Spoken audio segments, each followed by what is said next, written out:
Hello and welcome to Planning Phase Syndicate. Thank you all so much for joining us for this amazing Sunday night. It is episode 6, and tonight we're going to discuss archetypes and spoilers.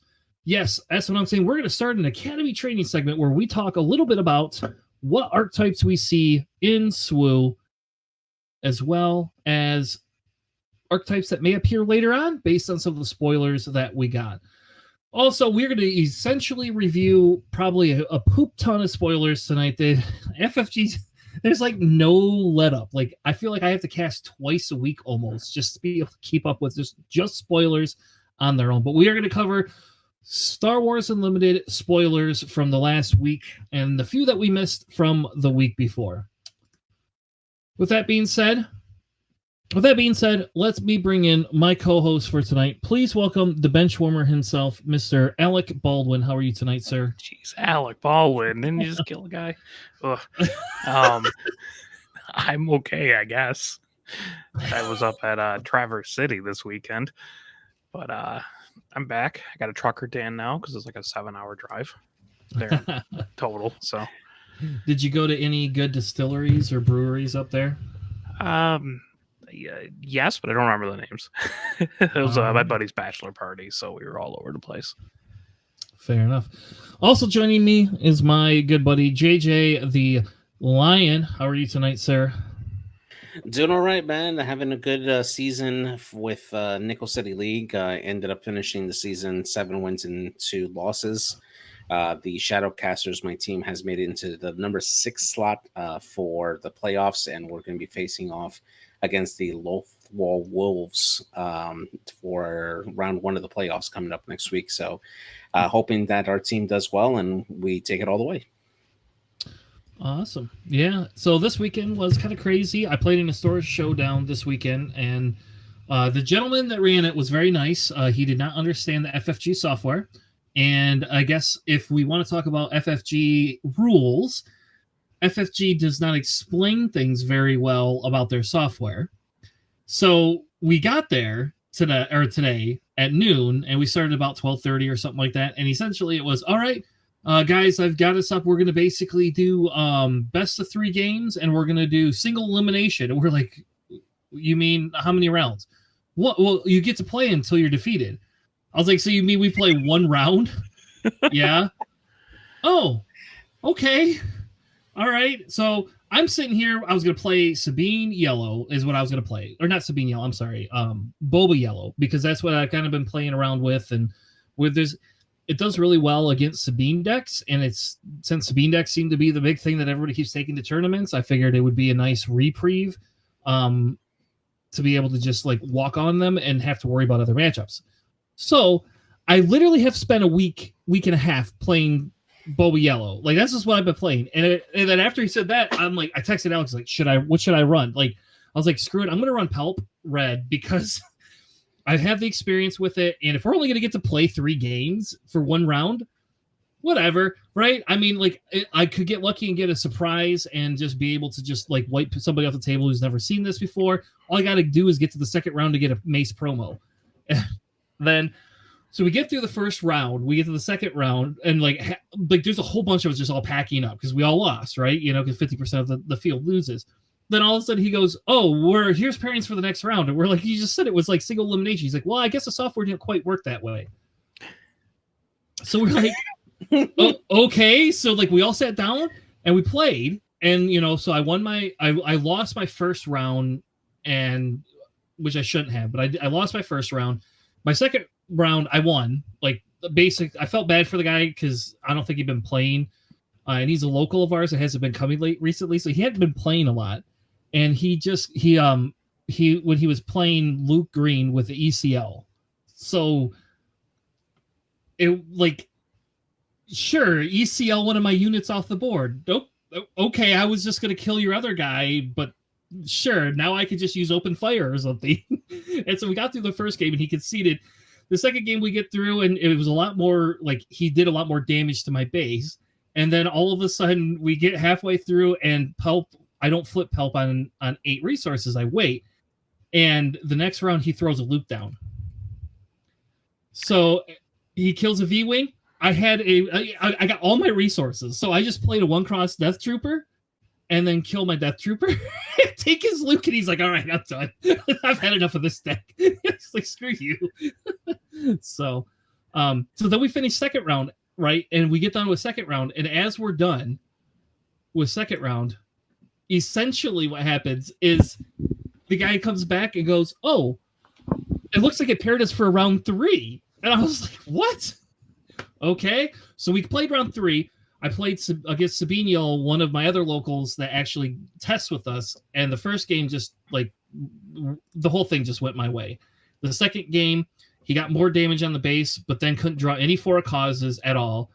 And then I took his Ezra, and then kill his K2, take the second K2. It just was like after he was very frustrated. He's like, "All right, I'm done playing you too." I was like, "Okay, sorry." So then I go up and talk to the guy. I was like, "Hey, you said after this round you were going to do top cut of 4." I was like, "Your software is set up for 5 rounds." "Really?" "Yeah, you had that set for 5 rounds." "Oh, well, yeah, but that's because the top cut is the last 2 rounds." "No, that's not how the software works." So, Poor guy. like, I wanted another round because now I'm 2-1, and I get one more. Give me one more round. All I got to do is win the one more round. I'm in the top 4, guaranteed. And anyway, they cut it there, which is fine because I got to go home earlier and actually have dinner with the family today. But it was just funny because so I helped them. I showed them how to use it, like the software, and how to basically go cut to the top and just this is how you would pair it up and just call it a day. And so I ended up top 6 again with Pelp Red, I guess. So I guess Pelp Red has something to all the naysayers out there. And the best was there was a Pelp Yellow, and I wanted to play him. I just wanted to play against it to see if Pelp mirrors are not fun. But I wanted to see. I just wanted to see if it would what it would do. And he ended up picking up another game afterwards with someone else. And then there was a newer player. I was going through all my extra cards to give them, and so I did that with her instead. But it was just, I was like, all right, well, so then they played the top cut, and then they finished the top cut, and it was fun. It was actually a lot cheaper of an event too. And we all got a pack for playing, and a promo pack, and then my nephew pulled a Luke Skywalker in his. I was like, well, I guess that made today's that paid for us not winning anything other than a Mace promo. So there you go. Yeah, no, that's not a bad pickup, eh? No. So yeah, so I feel bad because I was gonna swerve from Pelp, and now I feel like I have to just go back to Pelp again. It just hugs at my heart too much, I think. Also, I'm drinking a new cider. I don't know if you've ever had this, Alex. It's called Midwest Nice by Farmhouse. It's actually really good. I'm not a big cider kind of person, but No, really? Yeah, Oh. I don't like sweet things. What if I told you this was not sweet and it was bitter? Maybe. All right, fair enough. So, JJ, I know your wife had a birthday this weekend. You guys have any fun plans, things you did? Yeah, actually, we went out to go eat out at this great hibachi place that we found here. I love hibachi. It's been it was actually a really good place. We ended up going to go see a movie, and then we got other fun activities coming up for tomorrow and for Tuesday.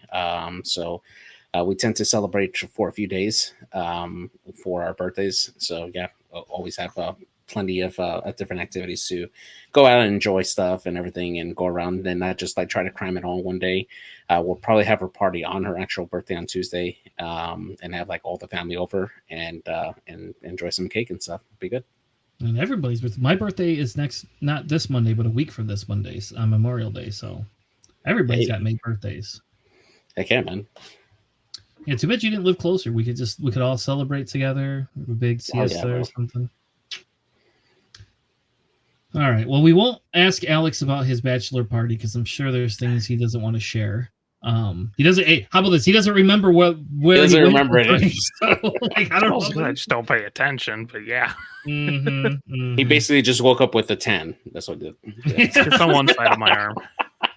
Which is funny because I was only outside for 3 hours this weekend, actually outside, and I'm red.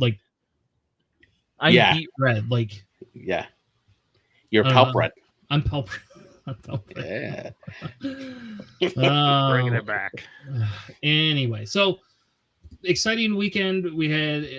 I'm very excited. I find the store showdowns quite a bit of fun actually. Still, I am a little sad we're not seeing more variety, but I guess that'll change when set 2 hits. So It may be around you, man. My meta is just like literally it's just everyone's just bringing whatever they want.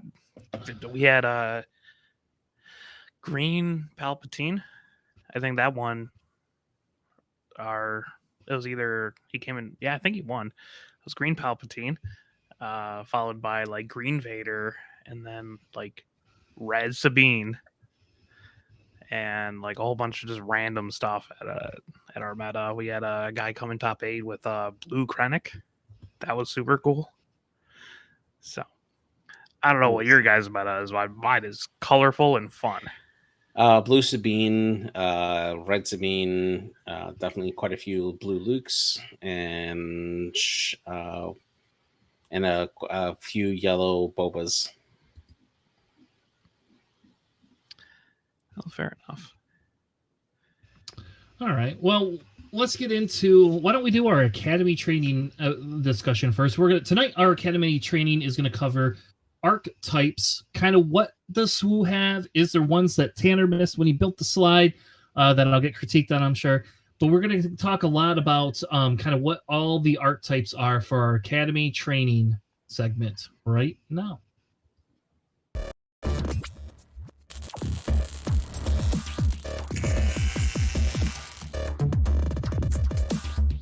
All right, welcome back to our Academy training segment. Tonight we're going to kind of kick our archetype series off. We did this when we did our X-Wing podcast. We also did an archetype discussion. This one's obviously a little different because this is specific to a card game.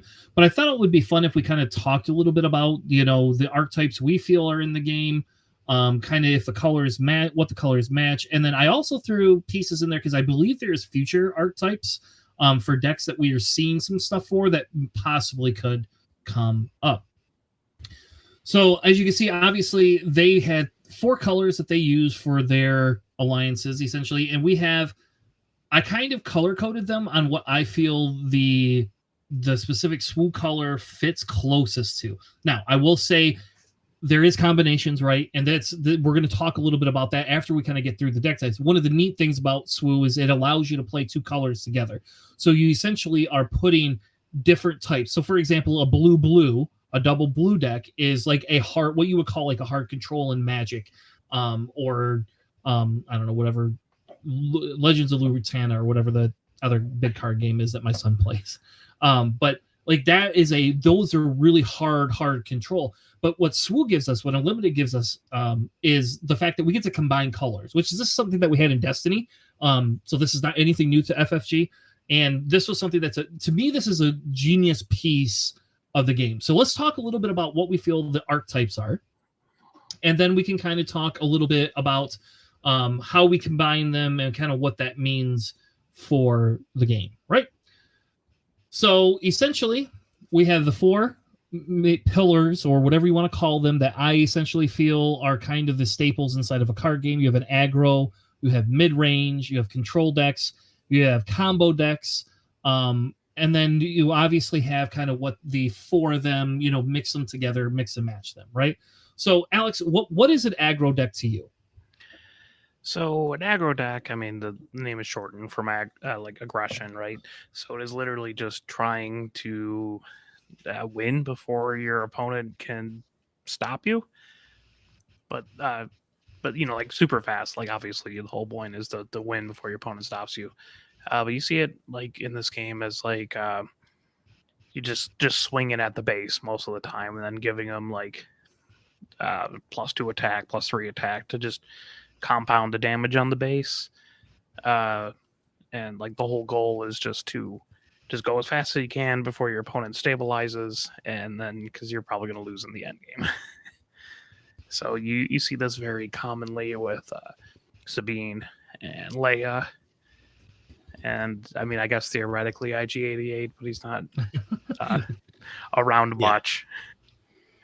But like pretty much any leader can be like an aggro, but Sabine, which is the auto base damage, and Leia with the double attacking tends to be the easiest and most commonly played. Awesome. Yep, and I would agree. So essentially, your aggro deck, right, is creating your threats. It's going to have a very fast tempo. Like it wants to be very quick, overwhelm you, and to some extent has a kind of repetitive play style, right? Like, what are you trying to do? Just kill things, right? That's what Alex says. I just want to kill things. I don't care about anything else. I just want to kill you. And it does that very well. And as a note, as a note, IG-88 is very fun to play and is super cool, but any leader should not be a 5-4. They could have just done it like Sabine and been a 4-5 if that's what they wanted to do. But if I could play open fire and just take it out, like hey, you just played that. I'm gonna play open fire. See ya. Have a nice time. Yeah, it's bad. So that's kind of the high level of what an aggro deck is. JJ, what is a mid-range deck? So a mid-range deck is a deck that kind of excels in the mid-game, has a little bit of everything to do fairly well in the beginning to control as much as possible to allow your deck to develop in towards the middle of the game. Does involve a little bit of ramping up to allow you to play some of your more bigger cards that can benefit your side a little bit more.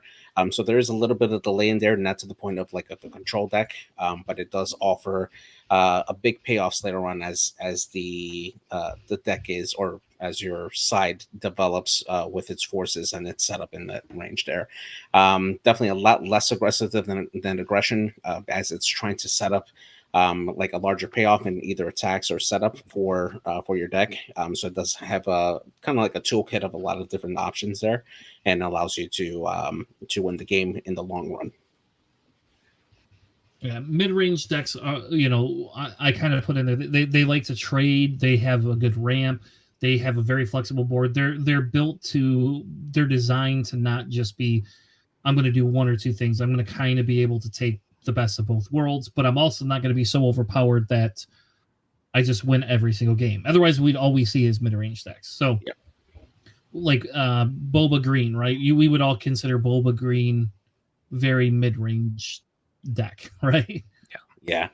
Now, would you consider decks that are more toolkits to be more like mid-range decks? I mean, I guess it kind of just depends on what cards you have in there, but generally they lean more towards like control, right? Because that's what the whole toolboxy thing is, just to have the answer for whatever your opponent plays. Yeah. Which is funny because we're going to talk a little bit in another episode about some of the decks and archetypes and how they kind of mix and intermingle together, right?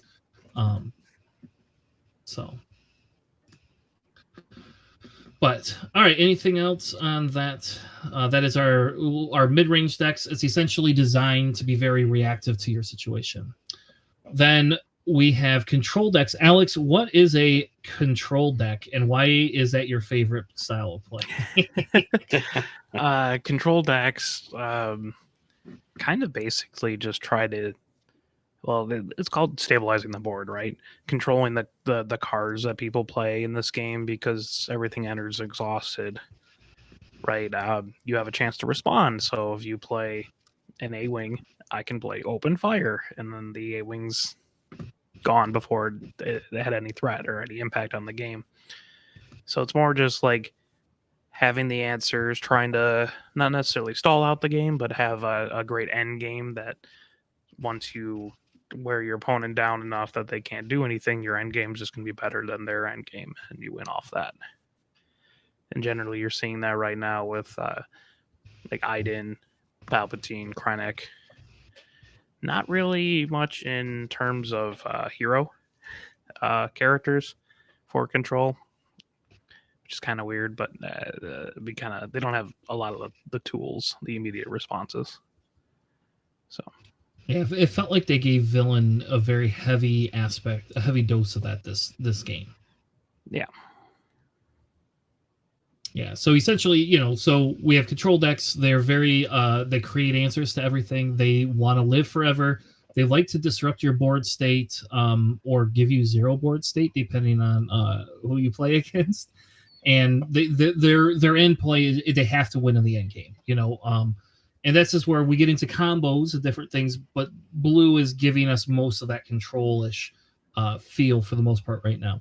The last one we have is a combo deck, right? And combo decks, essentially, their goal is to set up big plays, right? They have one or two specific win conditions. They have it set up so that they could create these, and their desire or design is to essentially say, hey, let me do my thing, leave me alone, and I'm going to do this. This is a little bit more of a stretch in this game, right? For to say the yellow suit is specifically combo, because it's definitely not. But I feel the yellow, because of I would almost call it like a trickster. Like that's kind of what it feels like a little bit more. But that's disruption. Yeah. But it also has a heavy ability to set up combos. Like the yellow has cards designed. If you look at Boba Yellow, even though a lot of people are like, that's an aggro deck, and it is, it's also a combo deck because you're looking to set up specific plays, just not with one character, right? I can do my combo-ish things with my surprise strike, or really shoot first, whatever. I don't consider that a combo card, but your surprise strike, or you're specifically using a waylay to kind of set up, hey, how do I get my Boba to do specific things?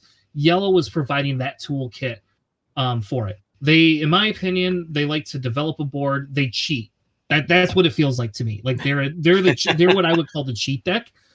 In Destiny, we used to have droids, and you used to have Chopper and C-3PO and R2-D2, and you literally could play one or two cards and basically activate your whole board set and do removal from your opponents. And it was just stupid. It was just like, I'm going to activate my Chopper, which then activates my R2, which then allows me to activate my C-3PO. And then because I can sequence all of my timings however I want to, R2 is going to change the dice, C-3PO is going to resolve it and give it a +1.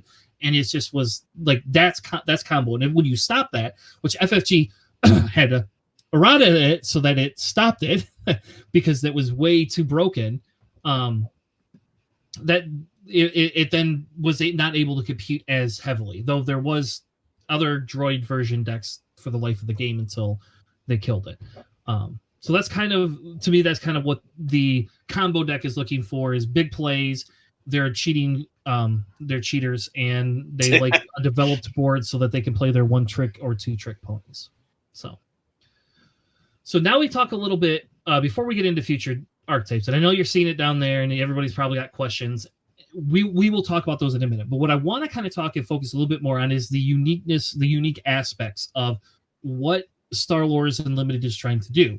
So I don't have a lot of experience outside of Destiny in traditional card games. So I don't know, if either of you have a lot of experience in card games or other games. But what it feels like they're trying to do is they're trying to say, here, let me give you different archetypes for you to play, and then let me give you ways to combine them together to create more unique, what we would call more unique deck types. And so, like, for example, again, we use the aggro control as a like a piece. Like Sabine Blue doesn't work very well, right? It doesn't have enough power on one side and enough control on the other side. It just doesn't know what to do inside of that deck, right? Whereas Sabine Yellow does have some of that. Sabine can come out very aggressive, but has all those weird, tricky plays to kind of stall out some of the other aggro decks and to kind of put them on the other foot. So, Alex, in this type of a feel, right? Inside of this type of a feel, how do you feel Unlimited works in terms of this? And do we have any colors that don't fit together specifically right now? Well, I like the aspects a lot, just because you can just have not like literally any deck you want, but like they play vastly different. Like even like you can go like aggro with like red Iden, right? Or you can go like super control with green, or like have a mill deck with blue.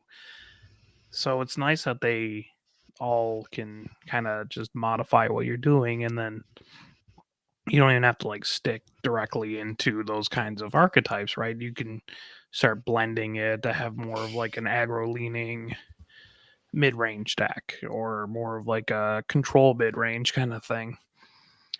Combo's a little bit hard to mix with other things just because it's not designed that way. But it's nice that you can just mix them together, and then for colors that don't like work together, that's kind of limited, I guess, in this game. Most of the you have varying degrees of like power levels for colors for leaders, but like most of them are pretty viable. Like Vader has success with green and blue. Probably not yellow too much, but you can, that's not like it's a bad deck. It's just a little bit tougher to pilot. So, yeah, and the other aspect for it too is the keywords, and that's something that we're going to be seeing in the new packs coming out, right? We're going to see a lot more Mando keywords, a lot more Trooper keywords as well, and then of course the mechanic for smuggle for a lot of these cards that are coming out as well. That just add another element to the play. We're definitely going to see a lot of newer leaders design source those newer elements, and current leaders getting buffed up by the availability of the cards that have those keywords that can be put in that same type of deck. So you can essentially have like a Vader deck that's filled with a bunch of troopers, and you can help build your deck to help buff those particular trooper cards in that deck to go along with Vader, for instance. And as the game develops more and more, we'll be able to get those kind of the more niche type style of decks that can really change how a leader's played, even with different colors of aspects. Yeah, and I think that's kind of the neat thing about Unlimited, right? Is when we talk about archetypes and we talk about specifically, how you can understand and play them, they make it a little bit easier for us to understand, but more complicated when it comes to deck building, because it's like, again, if you watch the stream, you go back last episode, in episode 5, we tried to all build Sabine Blue, and you can, I'll just pick my deck, for example. My deck did not work. I actually played it a couple of times on Carabas and then quickly just deleted it right out of my archive because I said, nope, this is like Charmer was definitely right there. I didn't have enough. I didn't burn myself in enough specific directions, right? And I think that's the neat thing about what we're getting with these archetypes is they're going to give us a base set. And kind of as our series progresses, next week we're going to be talking in our Academy training series to actually talk about, how to identify each type of deck and kind of where they fit together. And then from there, we'll be able to kind of keep going even further down the rabbit hole. One of the things I did want to do before we wrap this piece of the segment up is specifically talk about future deck archetypes, right?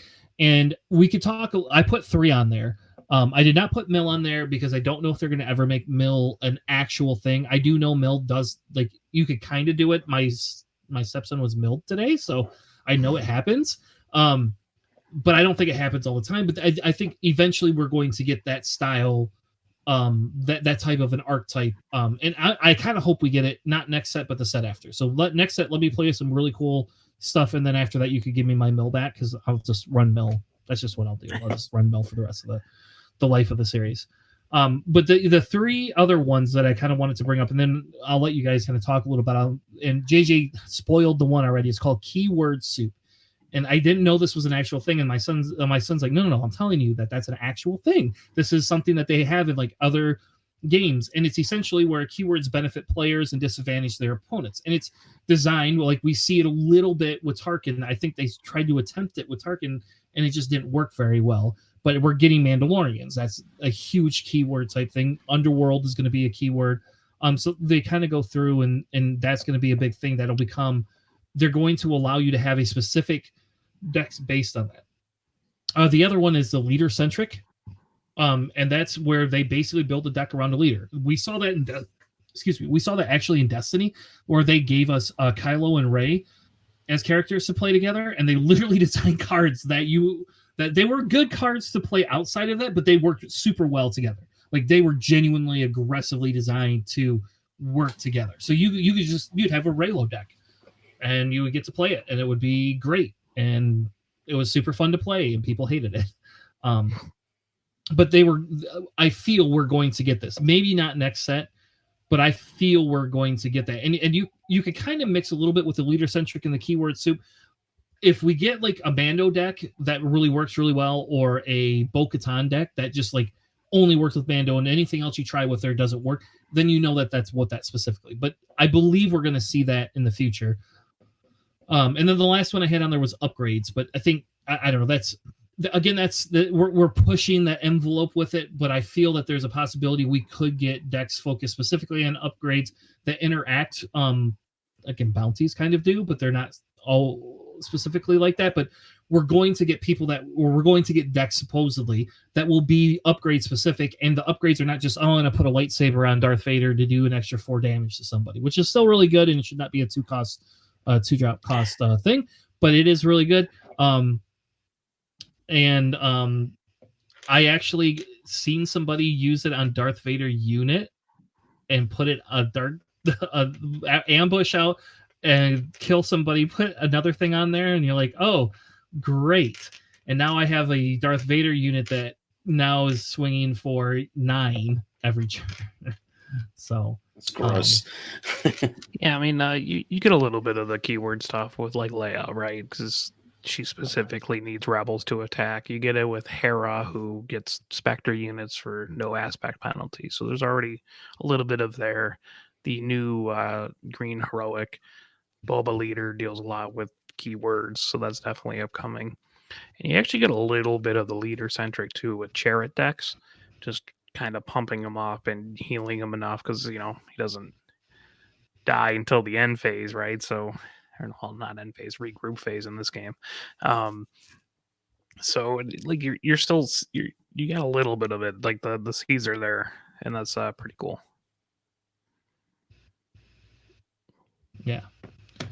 JJ, anything else? Again, like I said, I didn't put Mill in here because I don't see Mill as a viable option as of today, but I do think it's coming. So, the other thing I think that the game is missing that we've seen in other games, and it makes me wonder if they're going to eventually flesh it out a little bit, mainly because it tends to be associated with like negative play experiences.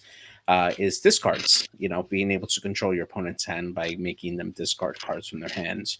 Now, we do see a few cards that already have those components already, and it basically removes the options from your opponent's deck, right? Or from their hand, which limits their choices, what they can do.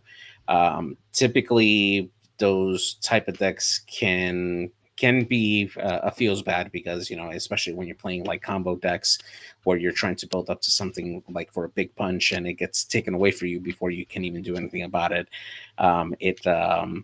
It's tough, but there are some mechanics already that we see coming up with some of the cards that have some that at least allude to a possible archetype that can be developed that way. And it's something that has been a theme in a lot of different card games. And I think that might be something that could be coming down the line as well. God, nobody likes hand destruction. Exactly. I do. I mean, I do, but like you shouldn't. They're not exactly. Good. Nobody likes it, but everybody plays it. Exactly. I know. I'll tell you what, somebody did. They ran Spark of Rebellion against me. Like, they must have heard me tell about how they're like, oh, I'm putting your favorite card in. And I was like, yep. I was like, bring it on, baby, bring it on. Put that Spark of Rebellion in there. I love it. That Luke Green deck had like 2 or 3 Spark of Rebellions in there. And I was like, okay, all right. I see what you're doing. But Help just draws the extra card. I'm just going to ping my unit and redraw another card. But, hey, thanks. I mean, I guess it got rid of 2 overwhelming barrages twice. So there you go. I mean, I can't get those back out of my graveyard right now. So just wait till we get great stuff that comes out of my graveyard. Oh, I mean, you actually kind of get that a little bit. Like my Han deck has a lot of that, just between like home 1, being able to play stuff out of there, and the Rogue Squadron skirmishers pulling 2 costs or less out of the discard in your hand. But yeah, it's not like directly play from discard pile. Yeah, not like we've seen in other things, and we had a little bit of that in Destiny. But yeah, I think it will become something that they will do. The question is does that get to become an archetype where basically you use your units and then bring them all back and resurrect them? I mean, I guess technically there's that Pelt card that I tried to play the one where you Yeah, Bruce basically Legion. where you kill off. But I never had enough board state that it mattered. Like it just, and by the time I get to the end game, when I have a board state, if I do kill them all off, the only time that's good, when that's good, Super Laser Blast. That's when it's great against that. Other than that, I haven't found that where I've had any enjoyment out of that. So, all right, Nice, you enjoyed it. That'll wrap up our Academy training segment that we're going to do for today. We will do a segment for next week. We'll have a discussion a little bit about what type of, how to identify what type of deck, kind of how to play some of those decks, what to look for, those type of things. We'll pull some examples up and bring them to you live. Are you all ready for some spoilers? Let's do it, man. Excited.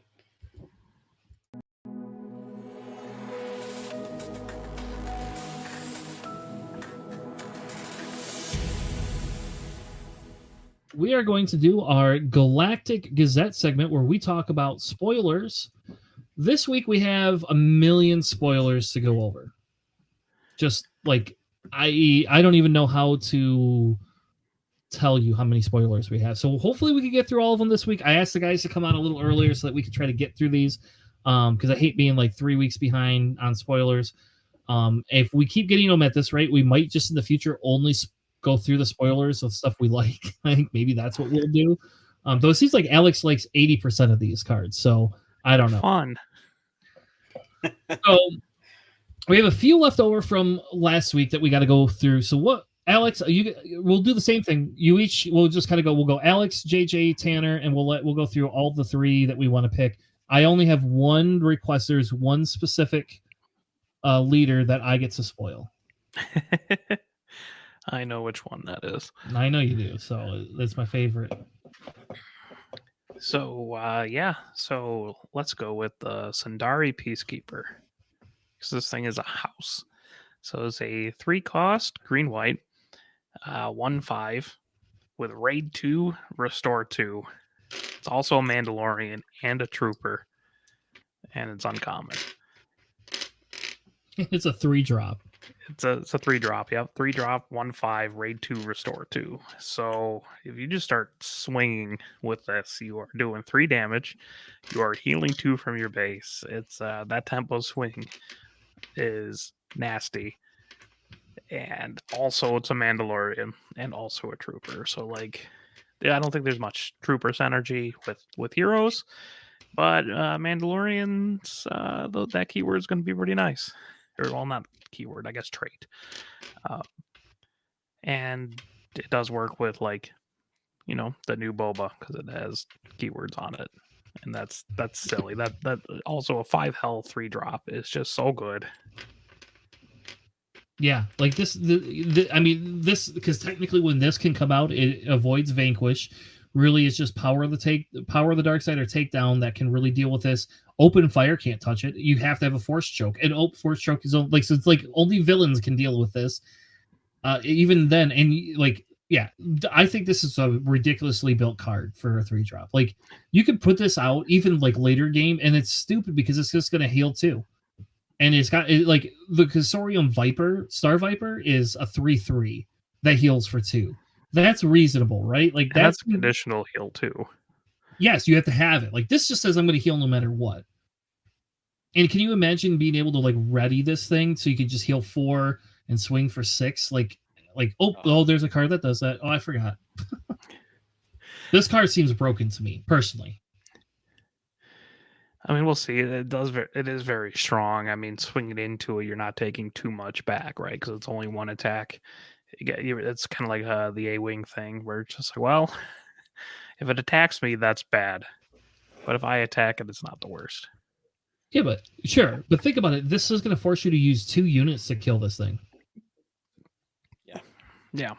And this thing doesn't even die to a freaking like your Sentinel, right? This thing just isn't going to die to that Sentinel. Like, it can just sit there. It does die to force choke, though. It does die to force choke. That is very true.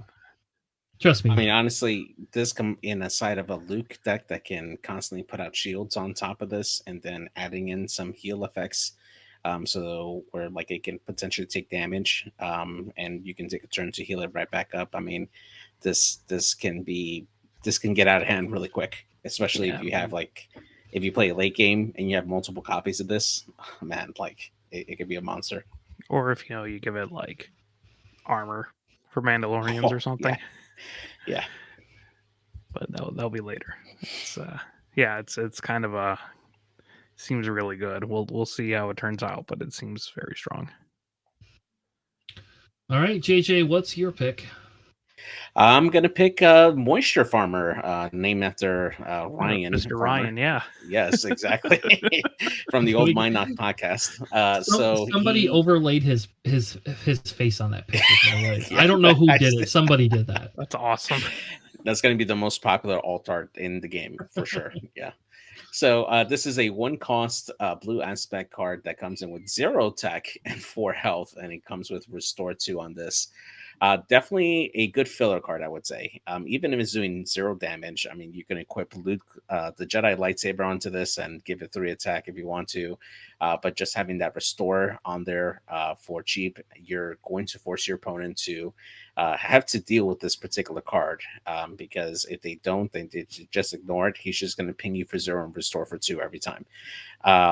It's cheap. I mean, coming in at 1 cost for restoring 2 health every turn that it gets to attack, that's pretty good, I would say. Definitely. So I have a question. Do you have to have a unit to attack against it to be able to get this off, right? Like you can't just attack the air, right? You can attack their base. You attack their base. Okay. Yep. All right, fair enough. I mean, if they have a Sentinel down, that's not good. But yeah, so the other question is, does this attack take away a shield? No, you're not doing damage because you're not doing. You have to do a single damage. Okay, all right, that's what I thought. Yeah, I personally, I think this card is good in draft, but I don't think this. I don't know if I think this sees a lot of play. Yes, it does heal. Yes, you have to deal it. I guess Luke kind of likes this, but like we already have a droid that heals, and like we don't see a lot of it outside of draft. Like that's not. I don't know. Like I don't personally. I don't know if I feel this card is that great. I guess it's a great if you have nothing else to play turn 1 or 2, like, or great as a way to kind of fill out your hand. But I don't know how many slots I really want to take up with this one, unless I specifically need it. I mean, it is a 1-drop for what it's worth, I guess. So if there's ever something that like deals with a number of cards or units or something you played this turn, that's a cheap way of doing that, I guess. Afra. Yeah, I don't know. It's not in my opinion, it's just not anything to write home to your mother about. How about that? Yeah. So the next one. What's that? Hey, Mom, I've been playing Swoo, and I can't write to you about this. Oh, you're killing me. All right. So we have Rose Tico sitting there. I don't know. I can't tell if she's soldering something or if she's like slicing. Something. Yeah, I don't she know could what be slicing. Yeah. She looks very calm for whatever she's doing. So she comes in. She's she is a. Oh, she's not a rare. Okay, she's an uncommon, and she is a 2/6. Comes in shielded, and then on attack, you may defeat a shield token on a friendly unit. If you do, give 2 experience tokens to that unit. This feels very designed for Luke decks, so I think it's an okay 4-drop. I still like my Kanan, I think, better. I don't, unless we get something that gives a lot of shield tokens out, like Luke does, yes. But outside of that, like I don't know how many decks are giving shield tokens out. I will say it is nice to bring. You could for 5 resources, you could bring her in and have Luke give her a second shield. And it doesn't technically say she has to do it to anyone else. So technically, she can come in. Luke can give her a shield. She can, do an on attack the next turn, get rid of one of her shields, give herself 2 experience points. I think those experience points actually come into effect earlier if because her on attack triggers before her actual attack. So I'm guessing that it actually makes her a 2/4, or I'm sorry, a 4/6 or 4/8. Yeah. So, and if she's attacking it, so like you will have to deal with her because if especially in a Luke deck, if she is able to get rid of that shield and then ping your base and then do it a second time, like she's she's now like a 6'10", and she's like better than a Palpatine, right? Like you're gonna have to have a Vanquish or something to take care of her. I don't know. I think it's an okay card, but I think it's a very niche card. You did notice one of the new subtexts is resistance, right? Though Yes. that's pretty cool. I don't think we've seen a resistance one yet. Black one, right? Yeah, I think black one. Oh, okay. It's the second one we've seen that. Because I'm sure resistance is going to get some love. That would be my guess. So, anybody else have any other thoughts on Rose? Yeah, it's interesting trading shields for experience. Like that could be a good trade off, especially if you got like a sentinel in front of you and you don't like need to swing in, I guess, with the shielded unit. But JJ, you were saying something. Yeah, what I was going to say is that I think this is part of the keyword soup that I would really consider as well, right? If you get enough units that already come in shielded on the Luke deck, you don't have to wait for Luke to do the ability. In order for you to do it, you can do it right off the bat. And continuously either buff her or buff another character that is higher, that has a higher like stat line. I would definitely look at like Obi-Wan, for instance. That Sentinel, and just giving him more experience tokens on there. Probably include some type of healing factor to restore health to him, so that way he just becomes that one unit that just becomes really difficult to kill without a vanquish. That's definitely an archetype I think that would be really good. It could really help you solidly block an entire section like the ground forces and force your unit to either take you on into space, in the space front, in order to do damage to your base. And if they didn't bring enough space units and you have a good supplement of like Arc 170s that can restore, you can slow play the game. Could be good. I don't think it's ever good when you slow play the game, but that's why you need a discard deck, baby. Oh man, I was playing in a best of 3 local, just like casual thing, and man, our first game, I was running my on deck, my on green, and he was running green Luke. Our first game took 35 minutes, and he healed more than like 30 health. It was just like, well, we're not slow playing, but this is a slow game. And I was also healing because I had like home 1 and stuff, and I was just, that deck has like a ton of sentinels, right? So it was like he wasn't be able to swing much in there. So it was just kind of a grindy game, and that's like, oh great, cool. Well, 1-0, I guess you just have this. So yeah, slow play is bad. Don't do that. All right, let's move on to the next set. Alex, what one do you want?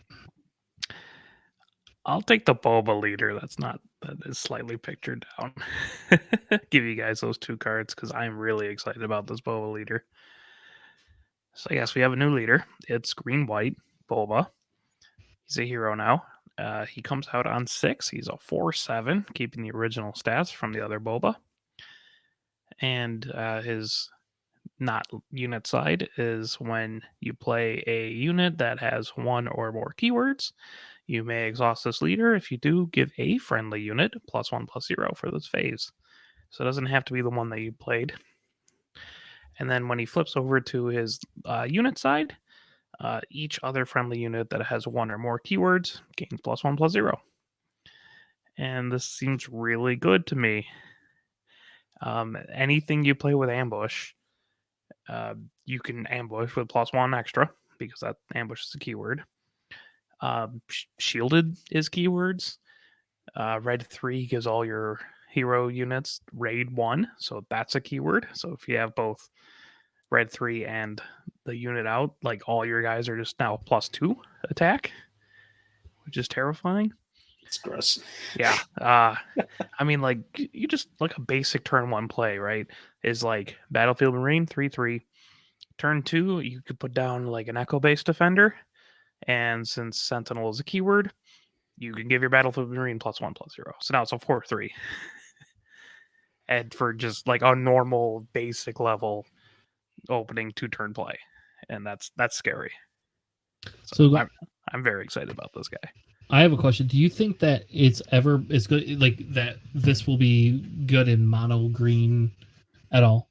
Like, is this something that could possibly, we might have enough stuff that we could run mono green with this boba? Probably, honestly, because like there's a couple different ways. Like Wedge,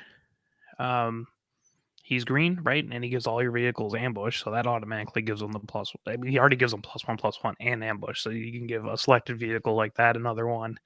But there's a lot of keywords in green. Like there's the Bright Hope, Echo Base Defenders. They got Sentinels. Your home 1 has Restore 2, gives the rest of your units Restore 1. That's a keyword.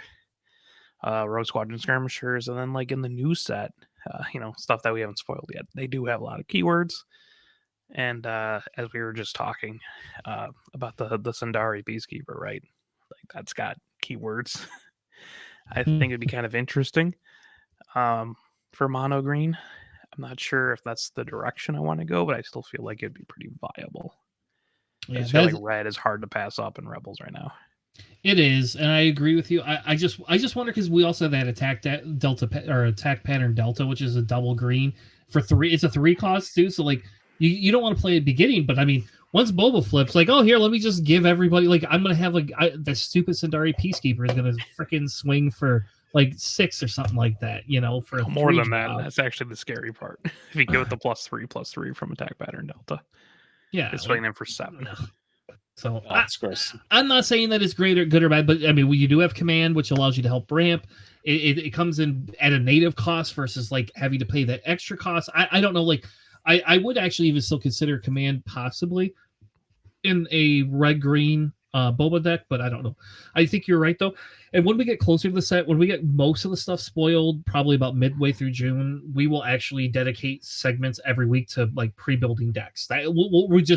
We will do that just because it'll be fun, and like, I don't know, deck building is exciting to me, so I'm happy that Alex got dragged into this, because like we did list build in X-Wing together, and like I'm not as good at it as Alex is, and so it's fun to have a teammate that kind of does those things, and then you're like, oh yeah, that is really good, and then stuff like that. And that's, I don't know if it comes from your time playing the Scum and Villainy in X-Wing or not, but that's definitely where the best list building was.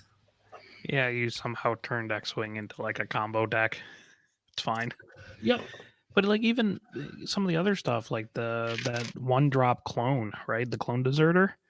Mm-hmm. Like that's got restore. That's a keyword. Bounties are keywords too. So anything that's like you're sort of mitigating anything you play with a bounty. I mean, it's bad if your opponent, captures or kills it, but you can still get the bonus with Boba. Yeah, and he's a common too, by the way. This is a common, so everyone's gonna have this.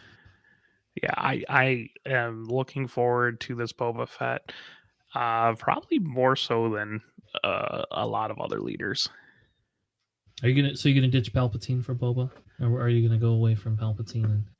No, Palpatine will always be in my heart, but also Boba seems interesting to me. My only disappointment is that I do understand they have the cool daimyo art for this, but I want to see Boba in a Rancor, man. Like, come on. All right, what's the next card that you want to spoil, JJ? So we'll go back up. I'm going to do a Fennec Shand coming in here. So she is a 7-cost yellow aspect coming in with 4 attack, 6 health. Comes with the Underworld name with the ambush keyword, and it says on attack deal 1 damage to the defender if it's a unit for each different cost among cards in your discard pile. So that is actually really, really strong. I think this card has a lot of potential to do really well, particularly amongst aggro decks. Typically if you're playing a lot of cheap units that tend to die, and they're in your discard pile, this could be a really big swing that could come in as soon as you play her, because you can play her, go and attack, and usually by the time you're at the 7 resource level when you're playing this card there, you're probably going to have about 3 to 4 different units in your discard pile, hopefully with different types of costs in there, and that could be a really big swing, especially if you're attacking against if you're using the ability against a sentinel unit. She can help clear the way, or even potentially kill an enemy commander really fast with this ability. So I think she is going to be really, really powerful. This is a card that we're going to see make some splash, I think. So I agree with you. I think overall this is a decent card, especially because it's a neutral yellow. I will openly state that I despise the on attack, not because I don't like what it does, but because that people are going to continue to go through their discard pile, and it's going to slow the stupid game down.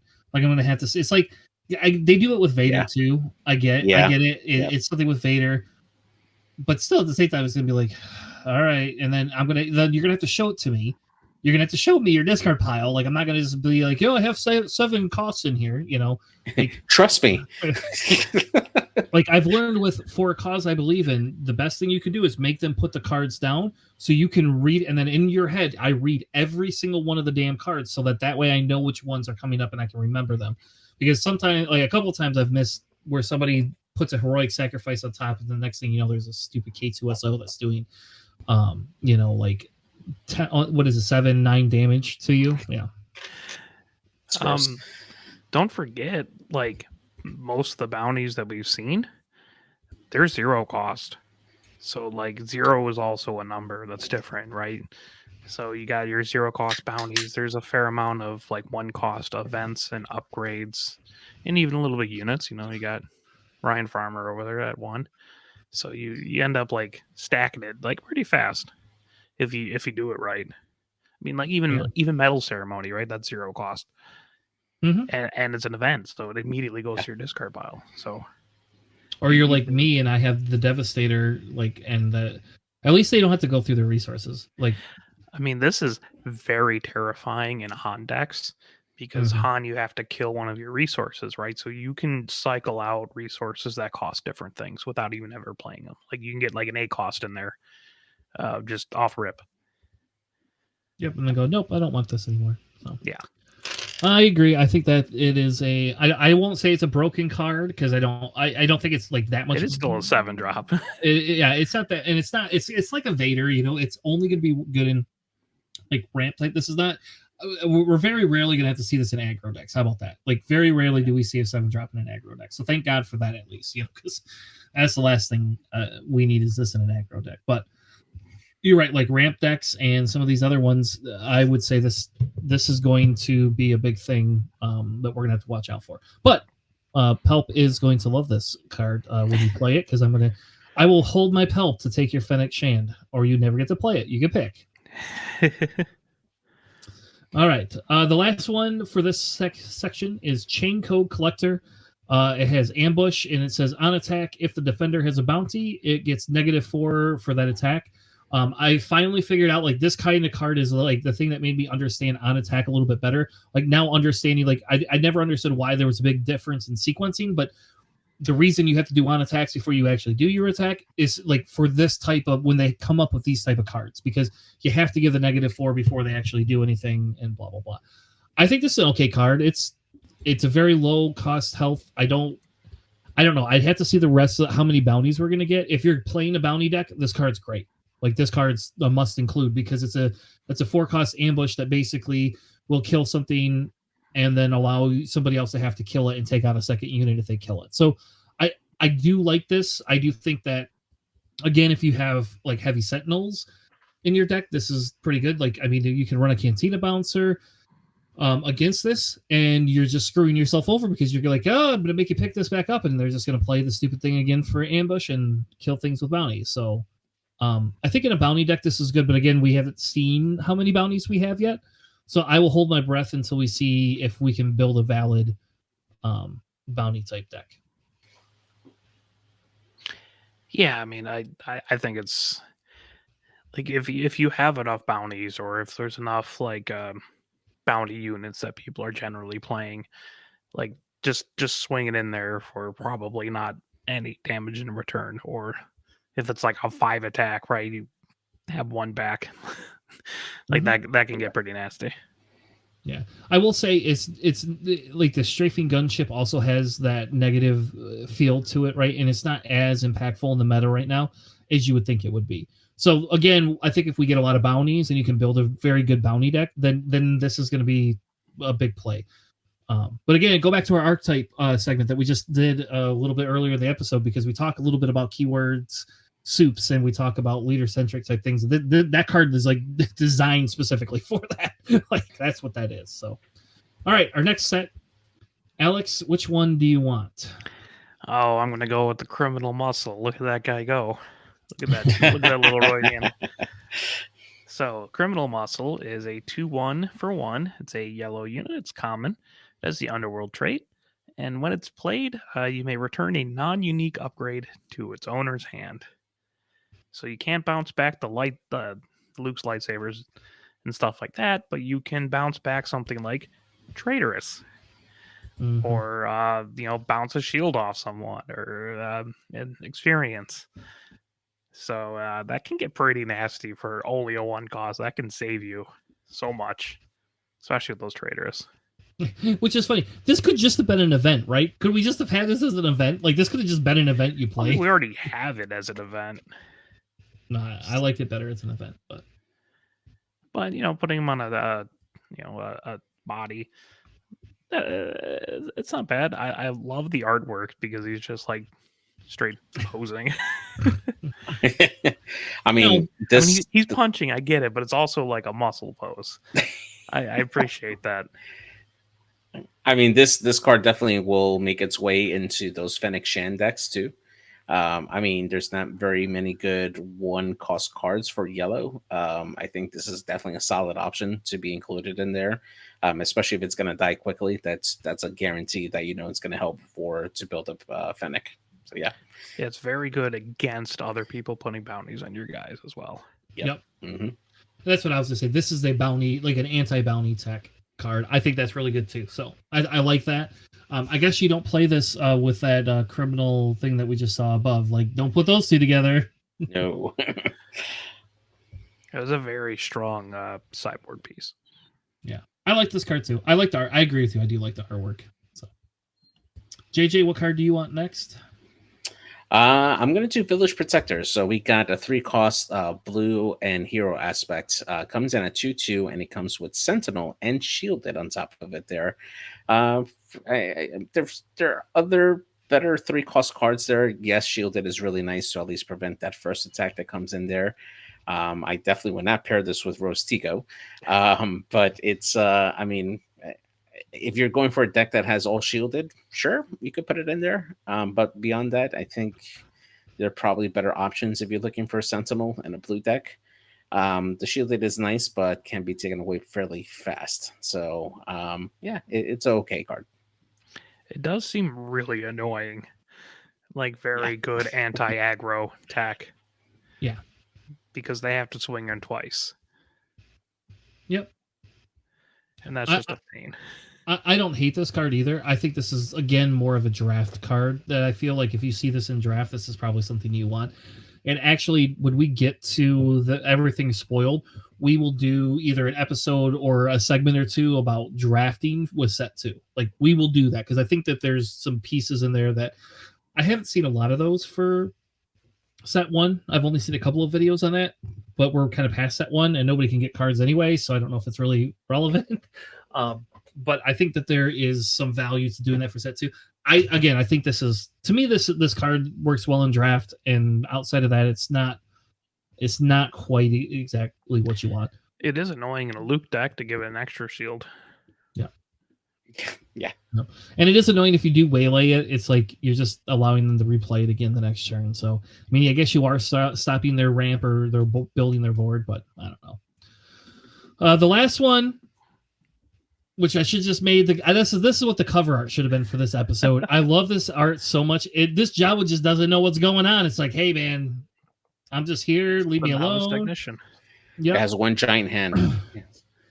So it's a common 3-cost 2/2 Jawa Frontier Trader. When played, you may return a resource you control to its owner's hand. If you do, you may put the top card of your deck into play as a resource. I don't know. I mean, I guess if you know what you have and you have something good that you wanted, like this is a good card. It's a very low health card though, so I mean, you're literally paying 3 costs to do that and maybe swing with the body. It's okay. I think it again. I think this is good in draft though. Like this is this feels like a draft card to me. Like if I draft, I will, and I'm going to run yellow. I will 100% take every one of these that I get, every single one. Unless I get a legendary, then I'll pick that first, and then I'll take this one. Second round it comes around, but I don't know. I like a card. I don't think it's again meta breaking. I think it's again a draft piece. Yeah, I mean, it's just it's a little Lando. Yeah. Without the Saboteur, but more Jawas. That's fun, right? Yeah, I do like Jawas, and I would love for them to be able to give me a Jawa tech or a Jawa deck. We kind of had one in Destiny, by the way. It did not work very well, but we did kind of have one. Sorry, we need Pelimato. We need Pelimato. We have to have her. Fair enough. All right, so I don't know. I guess let's go over Lando first. Who wants Lando? I'll take Lando. He seems interesting. He's got impeccable taste. Sometimes he does. Well, I mean, that's his subtitles with impeccable taste. So he has a new video that dropped. So I mean, and it feels like it's I don't like the music at all, but it feels like it's a dish. So I don't know. So we got Lando as a leader. Finally, he's a yellow hero. He as just a normal leader. His action is exhaust him. Play a card using smuggle. It costs 2 less, and then defeat a resource you own and control. And then he comes out on 4, actually. So is their second leader that comes out on 4. He's a 2/5, and when he's a unit, he has an action. Play a card using smuggle. It costs 2 less. Defeat a resource you own and control. And you can only use this ability once each round because it does not exhaust him. So you can still use the action and swing in with him. Yeah. Or if somebody exhausts him from No Good to Be Dead, for example, it doesn't matter. You can still use him. You can still use his action. So I don't think you can use the action if it's exhausted. I believe you can, yes, because it doesn't. The action is just an action. It's not a exhaust action, so you can just use the action on it anytime you want. I'm suspect of that. Okay. Well, we'll come back to that piece of it. So the question I have is, so when it says play a card using smuggle, what if your card doesn't have smuggle on it? Then can you not use his ability? Is that what that's saying to us? It has to have smuggle. Okay. In order to play it. Yeah. So I have a question then. I have another question. With Fett's Fire Spray, to use the 2 resources to do that, if you have a tapped Fire Spray, can you still use the 2 resources to exhaust another unit? I'm looking up. It's an action ability. All right. Anyway, I think this is okay. I don't know, like if we have a lot of smuggle mechanic. I will tell you, I will try this deck. I will definitely try this. This again feels gimmicky and fun, personally. Like this feels like a fun leader. I don't know, GG, is this something you're gonna try? It is a rare too. Yeah. I think this is going to be a ability that will get better as we get more smuggle cards introduced into the game, because we'll be able to do a lot more with that keyword, and it'll essentially make Lando a lot stronger. I don't think he's going to be meta breaking by any means right now, currently with what we have for smuggle. But he does have the potential to get better as more of those cards come out, either in future packs or even in this current pack, which something we just haven't seen as of yet. There's a lot of there's a lot of things that that could potentially be really good with Lando. Some of those stronger units that come in at like 6 cost, being able to play them at 2 cost less, bringing them to like a 4 cost can be really, really good. But it does cripple you for the following round, losing a resource that you own there. So it's a give and take, but it does allow you to essentially have a big swing potentially with the unit that you smuggle in. It kind of feels like I want to play this with Han in Twin Suns. Like that's what it kind of feels like. Let me play. Yeah, that would be fun, actually. Yeah. Because Han's giving all those extra cards. You're just like, well, I'm just gonna use my action and just burn it. That's fine. Don't worry. Thanks, Han. Oh, that's 100% my Twin Suns deck. That's the first Twin Suns deck I'm gonna play in the new set. All right. Should we move on to the next one? JJ, what one do you want to cover? We'll go with the Millennium Falcon. So this is one of those cards I think would be really good here. So this is a 6 cost card. Now, the distinction on this one is the subtext. It is Lando's Pride Millennium Falcon. So this means that this card can be played in addition to the other Millennium Falcon, since it's just a different version of it. So this is a 6 cost yellow variant with hero. Comes at a 5 attack, 5 health, and it reads, if you play this unit from your hand, it gains ambush. And it also has smuggle for this one as well. This is definitely a card that you could consider doing smuggle if you want to as well. But if you're playing this year for space, I mean, a 5/5 that has ambush, that could be really, really good, especially if your opponent is not doing much to defend on the space side. This can come in and hit pretty fast and pretty hard. So I like this card a lot. I am a little happy. It also says Millennial Falcon on it, right? So that way you can't play both of them. Oh, you can. No, you can. Subtitle is Subtitle's the different. name of the card.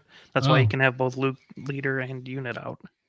Yeah. So you can have both. I like it. I like it less. No. I like this a lot in Lando. I mean, I'll tell you that. Like, holy crap. Yeah. You had to pay it for 4.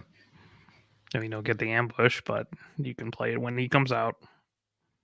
Yeah. Mm-hmm.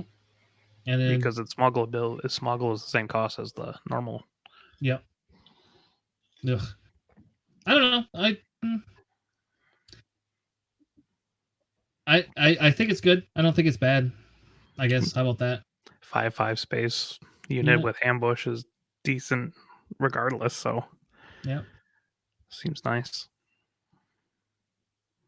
At least it's not a 6/6. Thank God for that. Yeah. All right. The next one is I guess I'll take Clan Ren Rescuer.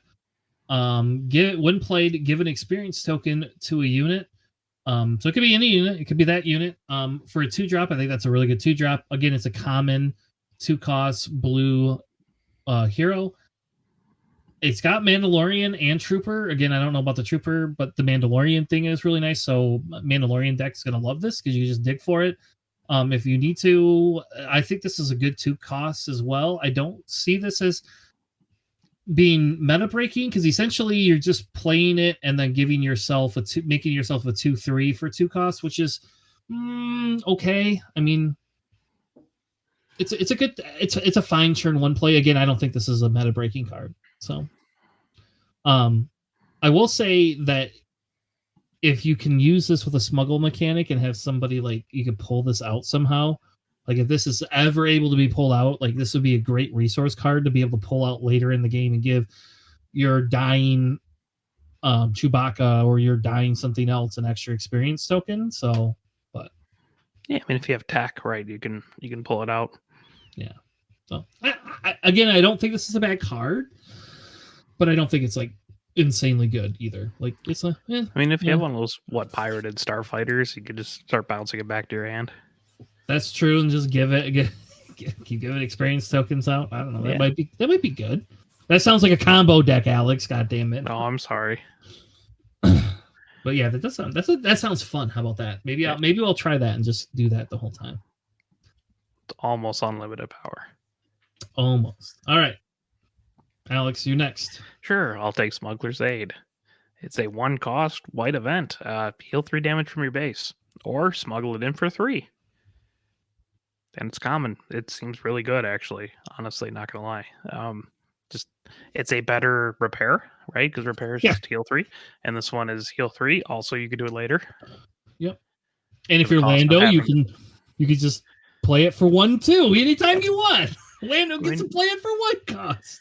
You do have to kill something else, so maybe not do that, but it seems like a solid enough card. Yeah, I think, and again, especially I think in draft, this is insanely good in draft. You're definitely going to want that. Ooh, we can reset this if you just give me the next card. This is going to be really fast because I'm just going to choose the middle one. All right, go ahead. Yeah, we got a Hawk. We got a Hawk 290 freighter. It's a blue space unit. It's a 2/5 for 3. That's it. No ability. Just is a Hawk. It seems like a waste, right? It just seems like a complete waste of a card. Like, come on. It's not a moldy crow, right? So that is still possible. It's like getting like a YT 1300, right? You're just like, well, that's a choice. It's not the Falcon, but give us like young Kane and Jarrus, right? Like, do that, or Torkoal Mux or something. Yeah, Torkoal. That'll no. No. So yeah, it's a 2/5 for 3, which is actually pretty decently statted. It's in blue, which is kind of weird.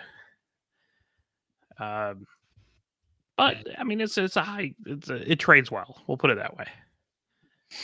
It's not a crazy card, but it's not terrible. I mean, I guess if you think about it in X-Wing, it's like Hawks are what 3-cost ships anyway. So like, I mean, maybe they were just mimicking it. It's like they don't do a lot. You have to get named pilots to do anything. Yeah. And you know what would be okay? Here's a really fun mechanic that they could give us in the game. We could literally say, can we get something that makes it a bomber, right? Like an upgrade that would make this thing a bomber that with little tokens on. Oh my gosh, that would be super fun. FFG, do that. Give me an ability to make my ship a bomber. I mean, it seems it's okay. I mean, vehicle trade, so you can't generally put a lot of upgrades on there. But again, it's sturdy and it trades well. Like you can actually like take an X-wing or an A-wing hit and then swing back and still live.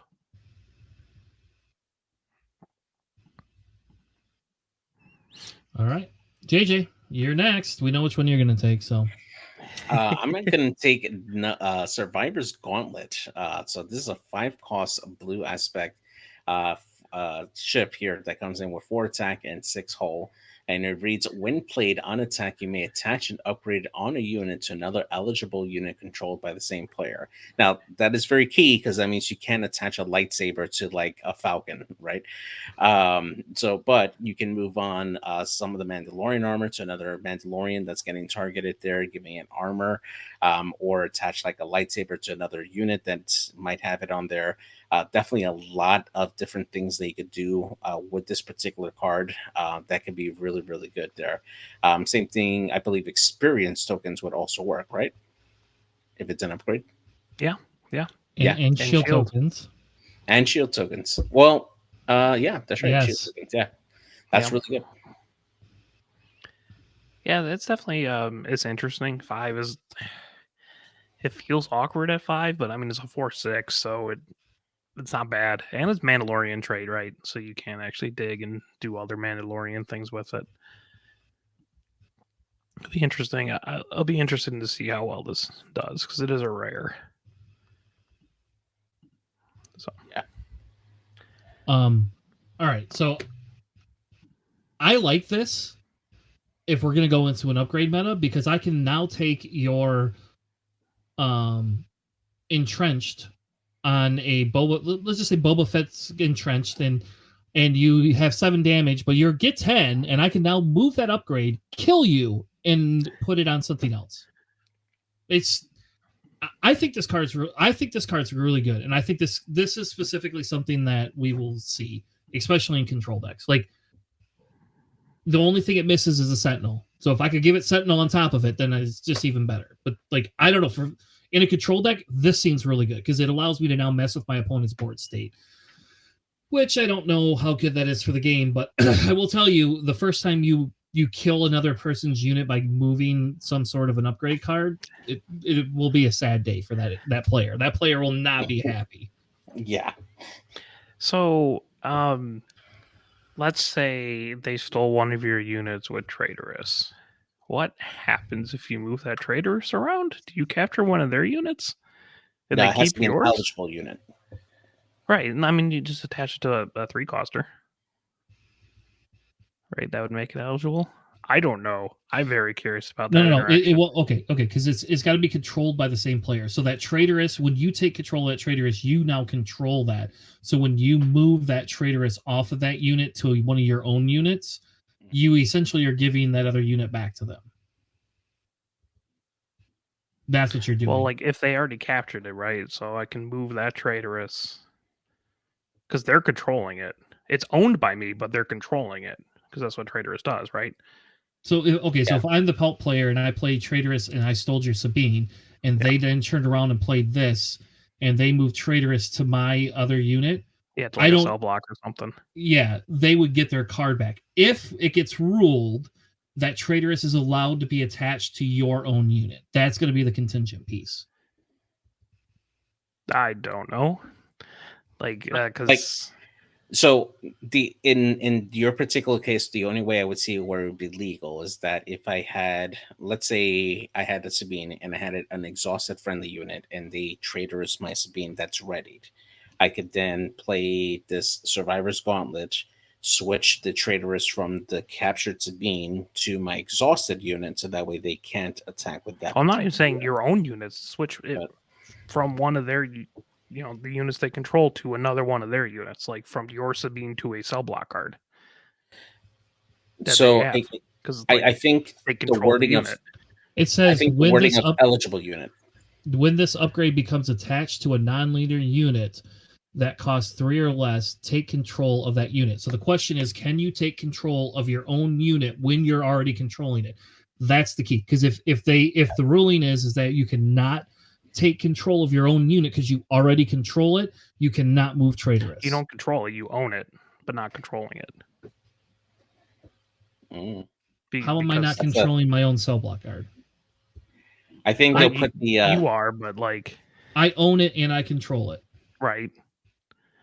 And it's like, can I transfer a Traitorous from my unit that you're controlling to one of your units that costs 3 or less? Because you still control my unit and the other. I don't know. You control both units, right? So that's all I'm trying to figure out. I think they'll have to put a clarification for this when this comes out. They'll probably put it right underneath the number of rounds you need to play an official tournament. I'll be around there. Yeah. I mean, because the Traitorous is essentially giving you control of their unit. Right? Yeah. So if you can't move, I don't think you can move Traitorous to another unit, to another one of their units. Why? Because you aren't controlling any of their other units. They control all their other units. And Traitorous is only when played, if I remember right. Well, I guess we'll have to see if attaching is the same thing as playing. Okay. And maybe it doesn't say when played. I don't know. I mean, because how about this? What scenario would you want a 3-cost unit of theirs when you already have a 3-cost unit of theirs? Because you're going to give theirs back and you're going to get another one, I guess, unless it's ready. I guess you could attack with the one, play this stupid thing, and steal another one of theirs, and then attack again with it. I don't know. So Traitorous is when this upgrade becomes attached to a non-leader. So it's not like when played or anything. So it's when attached. So, I have a Sabine out, and you have a cell block card. You play Traitorous, you steal my Sabine, I play this Gauntlet. Do I get to move the Traitorous, which then becomes unattached from that unit, so I get Sabine back, and then move it to your cell block card, because you control both units, and then I get your cell block card, so I 2-for-1 you with your own card? I don't think so. No, I don't think that's how that's going to work. My guess is the way it's going to work is because you take control of their Sabine. They no longer control it. You control it and they own it.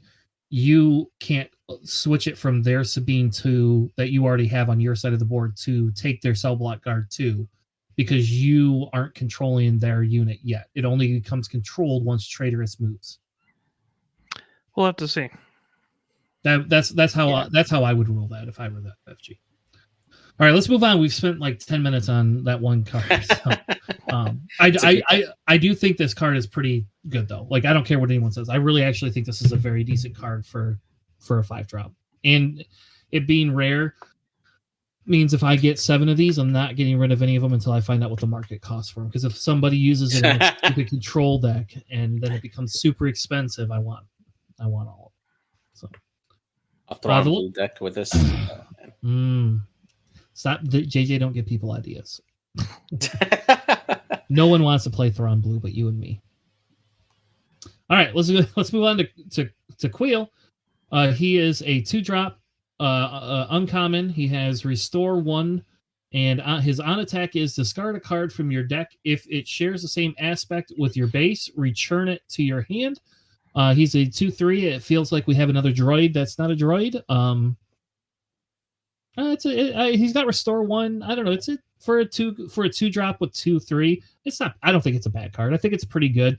I don't like the on attack saying you have to do this. Like I'd almost rather him be a 3/3 if you're going to force me to do this.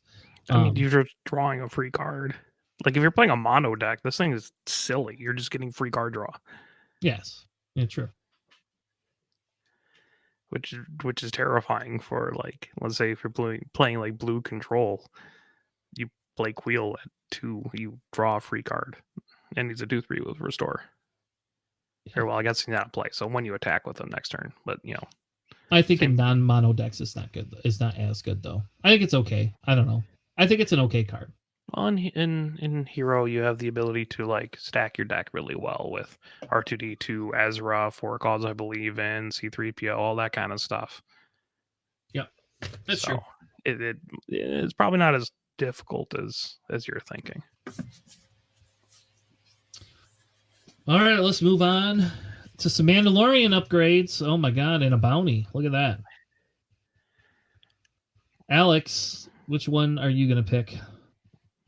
I'll take the bounty, the public enemy.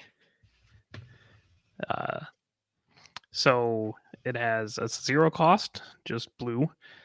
It gives them +0/+0 because all upgrades have to do something. And then the attached unit gets bounty, give a shield token to a unit.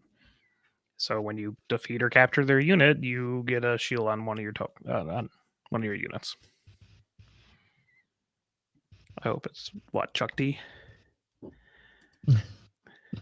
I don't know who that is. That's one of the rappers from Public Enemy. Yeah. Oh, okay. the one that wasn't Flavor Flav. So yeah, I mean, I think that's pretty solid. I mean, 0 costing bounties, put it on the unit you're going to, intending on killing, and then just free shield. Yeah, there you go. Put Queel out, then put this stupid thing out. The next turn, attack with Queel and restore 1, draw a card, and give a shield to him. There you go. There you go. That's even better. Look at that. And then if you have Rose in there, you can start. Oh my god, the Rose could give him experience tokens. He never dies. Something like that. So I think, 0 cost bounty cards are, probably good, right? Because they're 0 cost. The only opportunity cost is, taking up the space in your hand.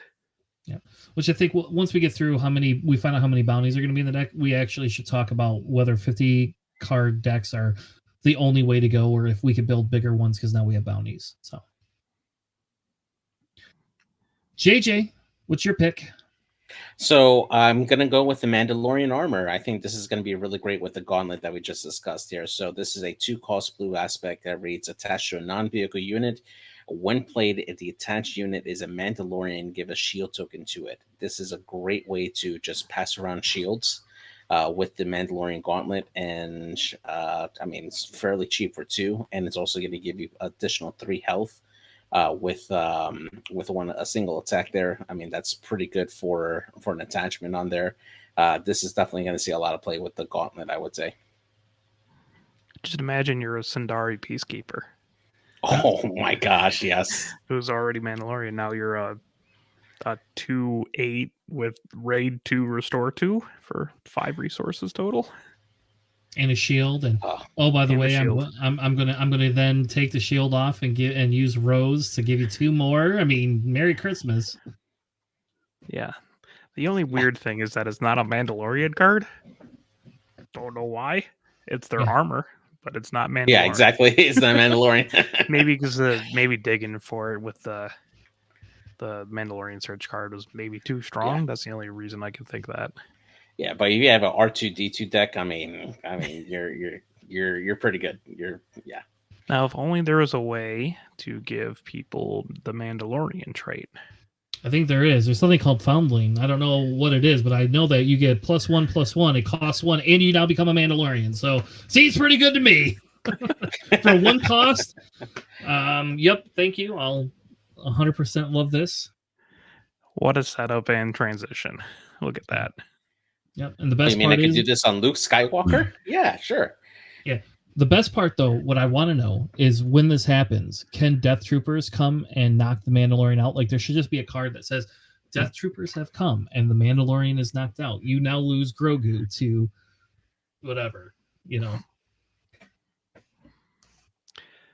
But yeah, I mean, like if you're building a Mandalorian-centric deck, and either there's not enough Mandalorian cards in this set, or you want something like Luke Skywalker unit, but you also want to give them good upgrades. I mean, that seems pretty solid. Outside of a Mandalorian specific deck, obviously, it's probably not that good. But I mean, I don't know. I guess it is a +1/+1 for 1 with little benefit outside of the Mandalorian deck. But yeah, we don't see a lot of Snapshot Reflex right now, right? And that's a 1/1 for 1 cost, and it gives you it allows you to attack. So like it's got a non-ambush. It's got the original ambush feature from FFG. So back in Destiny, you know, you used to be able to do those things. We don't have that as much now. Ambush doesn't, only let you attack units. That card lets you attack bases. So I wonder how a Mandalorian Chariot deck would work, and then just give Chariot like Mandalorian trait and just start giving them like the armor and everything. Because Mandalorian armor is also not unique, so you can have multiple sets of that on there. Oh, that's so good. Power failure for the win, baby. Everybody's going to be running that. I think it makes Chariot insanely good, actually. And Chariot's already really good. Yeah, I think he's pretty underrated. Yeah. Should have bought that damn. I should have bought that showcase when it was like $100.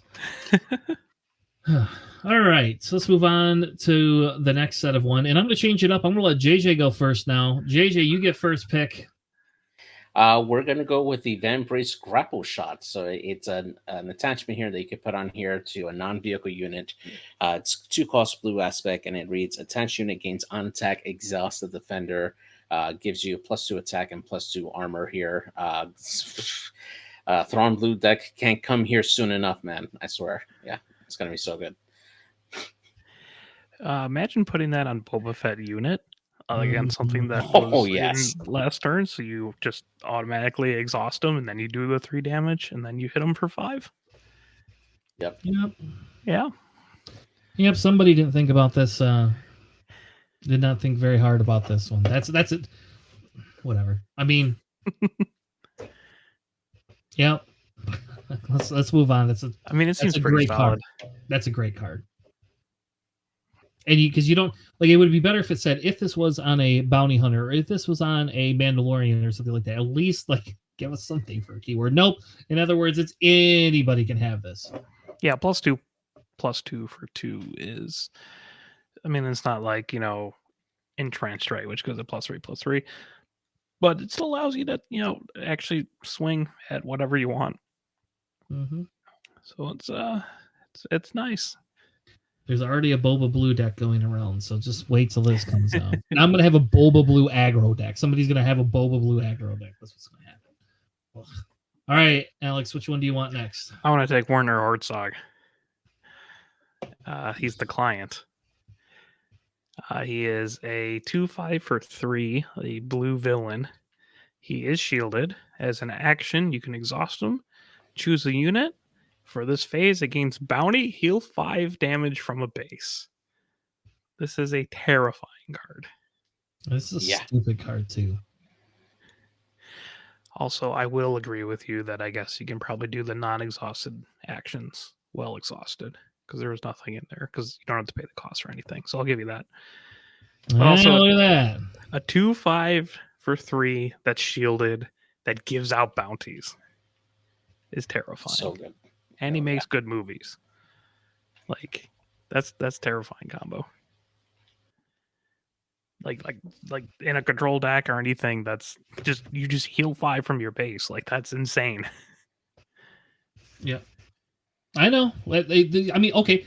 Think about this in like Iden Blue now, or Krennic Blue, or we can Grand now Inquisitor have when you can Grand use them the Inquisitor. turn you play them. Yeah, I mean, and then you can For turn no damage around because and shielded. Yeah, you can. Yeah, think about it. Yeah, you can literally. Yeah, you could use it 2 rounds in a row, and and if you have ambush, it's even better. Like if you could somehow ambush this thing out, I don't know. Maybe that won't be good in. I don't know. I think it's better in Grand Inquisitor, but yeah, well, ambush wouldn't do anything because it still exhausts. But oh, that's true. Yeah, because you're attacking. It doesn't say attack. You're right. It says action. Yeah. So I don't know. Like I don't. Okay. How about the timely intervention that allows you to bring a unit in? Oh, that's still ambush though. Yeah, you don't want the ambush. But he is also an official, which is nice for the royal cards, the Palpatine cards. Mm-hmm. Yeah, and he's Imperial, so like he still gets experience from like the TIE Advanced or synergies with Tarkin and all that kind of stuff. So yeah, here's Grand Inquisitor. Here's the thing they don't need. Oh, okay, here you go. Hold on. You can run, not Mahdi. Well, you could do it with Mahdi too, but you could run it with Ozzel. You could put Ozzel in there. Let Ozzel bring them in ready. Action and heal 5. Use Grand Inquisitor to do a damage, and then heal. You can heal 10 in a turn, and then you can turn around and have it next turn. You could do it next turn and heal another 5 damage. Maybe twice if they don't kill him. Like you just go, hey, I'm going to take 20 damage off my base, baby. You better kill this thing. Yeah, I mean it seems pretty nice. Seems pretty nice. All right, next one we have Fell the Dragon. It's a tactic. I like the tactic. Oh yeah, it's good. Yeah, coming in as a tactic. Defeat a non-leader unit with 5 or more power. So now this is saying, hey, hold on a second. You want to play something big? This is a big middle finger to Han right here. like here. Oh, yeah. Yep, here you want to play that, and it's a neutral blue. It's a uncommon, and it's a 4 cost. So, I think again, I don't think this is a broken card, but I think this is a really good removal card, and everybody gets it, and I like that. I like that everybody gets it. Yeah, this is terrifying as a person who runs Devastators in their deck. Yeah, it's like cool. I brought this really cool. Oh, it's gone now. Well, again, because this like bolsters control decks like insane amounts right now. So I mean that it's just so good with all the upgrades, right? Giving extra attack, right? Like the grapple shot, giving a +2/+2. If you put it to a Boba unit, you just can kill it with Fell the Dragon immediately. Yeah, which is scary. It's probably why that's in there, right? That's probably why they designed that card, is for people that want to do this type of stuff with Boba. You sideboard that card so fast in every blue deck. Oh yeah, main deck in it. Yeah, for sure. All right, let's move on to the next set. I don't remember. Oh, JJ, pick a card. So we're going to go with Dr. Pershing here. So he's a 2-cost blue and dark side aspect here with a 0 attack, 5 health. He reads action. You tap this card to deal 1 damage to a friendly unit, and then you draw a card for that there. Could be really good, especially with that lovely super laser technician that you have on the board there. You just got to make sure that you at least attack with him to the base or something, so that way you're not wasting him. But yeah, that could be really nice, actually. So can I ask a question? Does he look like Elijah Wood? Like, that's who this reminds me of? I don't think that I did that on purpose, but he looks like Elijah Wood from Flexing. He looks like an Archer's character. All right, that's Oh yeah. Side note: I meant to say it before when we were going over Lando, but I think Lando by far right now has the best artwork in this deck. Like that was his likeness for Donald Glover on that artwork is just it's really good. It's impeccably done. Yeah. Tastefully. Yeah, so I don't know. I think this is okay in a Grand Inquisitor deck again. I think this is terrifying in a Krennic deck, right? Because you're doing 1 damage now. They get +1/+0. You could do it to himself because it's just a friendly unit, so you can get, that 5 swings, I guess, out of it with himself. But I think it's really kind of a terrifying card for blue control. Yeah. It now just says here, let me give you card draw that we didn't need to give you before. Yeah, here. Oh, look, you have your speeder bike and you want to swing it in. It says now it's a 2/4. Anything with grit, or if you get everything with grit with that one spaceship, that becomes really terrifying. All right, Alex. We know what cards you're going to take. I'm taking the super laser tech. What? Why? No. I'll give you a fun reveal.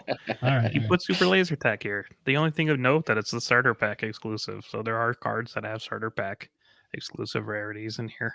Yes. And so, as a side note, the reason I threw that in there was on purpose so that Alex or somebody would talk about it to say basically some of these other cards that you weren't getting in set 1 are now in set 2. So you don't have to worry about if you can't get set 1 to get some of these cards, you can get them in set 2. So there's more of them in the starter decks, by the way.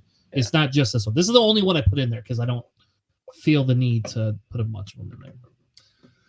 All right, we have Grief Karga. He's a fringe official. He also is a starter deck. He is a 2/2, costs for 2. When played, search the top 5 cards of your deck for an upgrade, reveal it, and draw it. Seems pretty good in a Mandalorian deck. Thank God he's hero or heroic and not neutral, because otherwise that'd be really bad. But I don't know. I think for a 2 cost, I think he's good. I don't think he's meta breaking, but I think he's good. It allows you to, again, have card draw. And again, it allows you to essentially dig for specific upgrades that you want.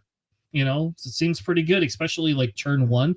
Oh, hey, I'm going to do this so I can hold on to a card.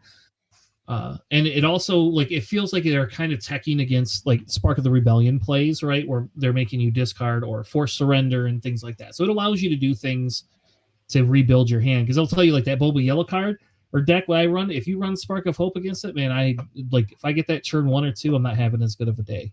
So it's not as fun. Yeah. In my Pulp deck, I don't care, but so I don't know. I like it. I think this one, I think this is a pretty good card for a 2 cost. So yeah, I agree.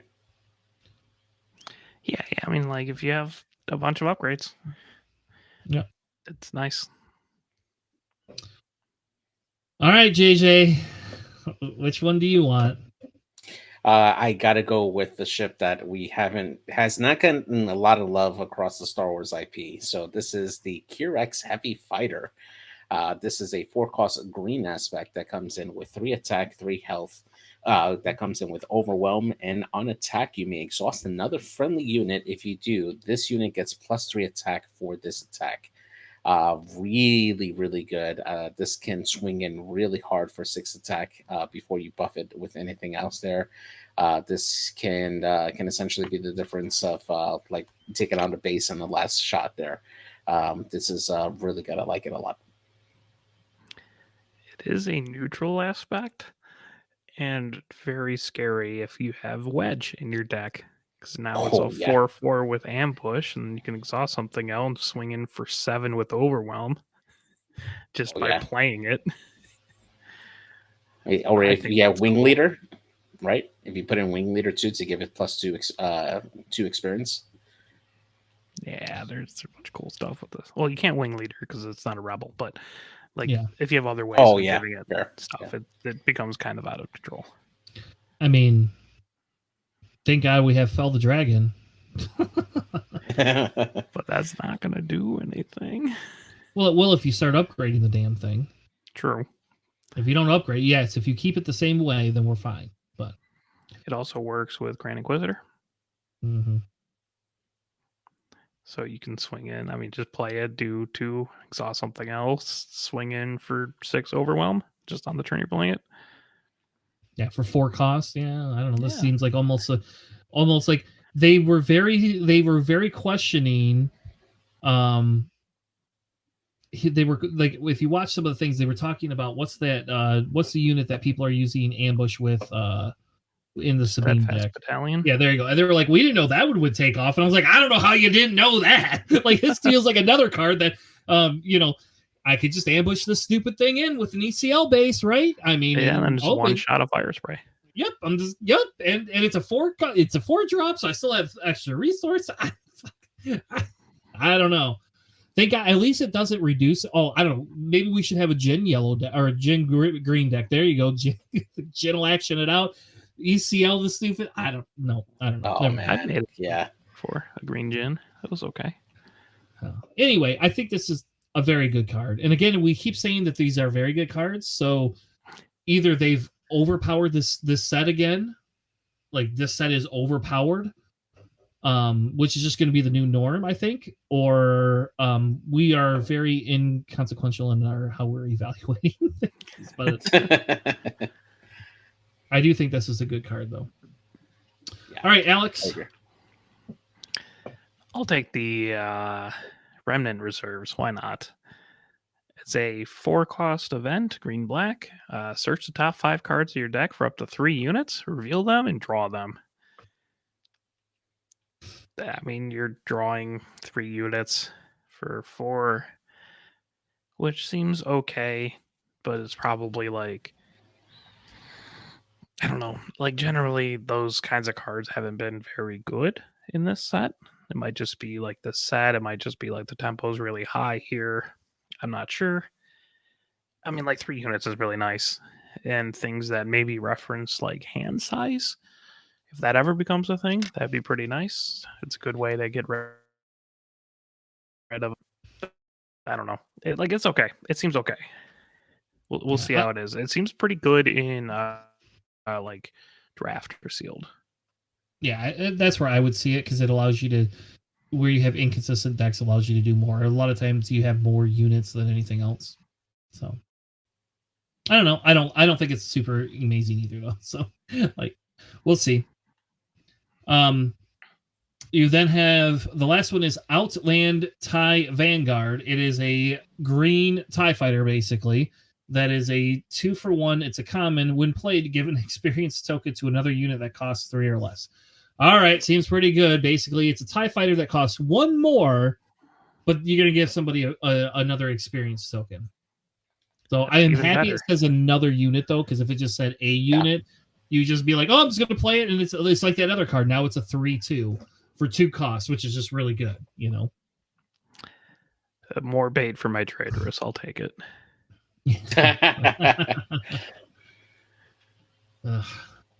So I think this is a good card too. Especially this is going to be a great card in draft. So we'll see. I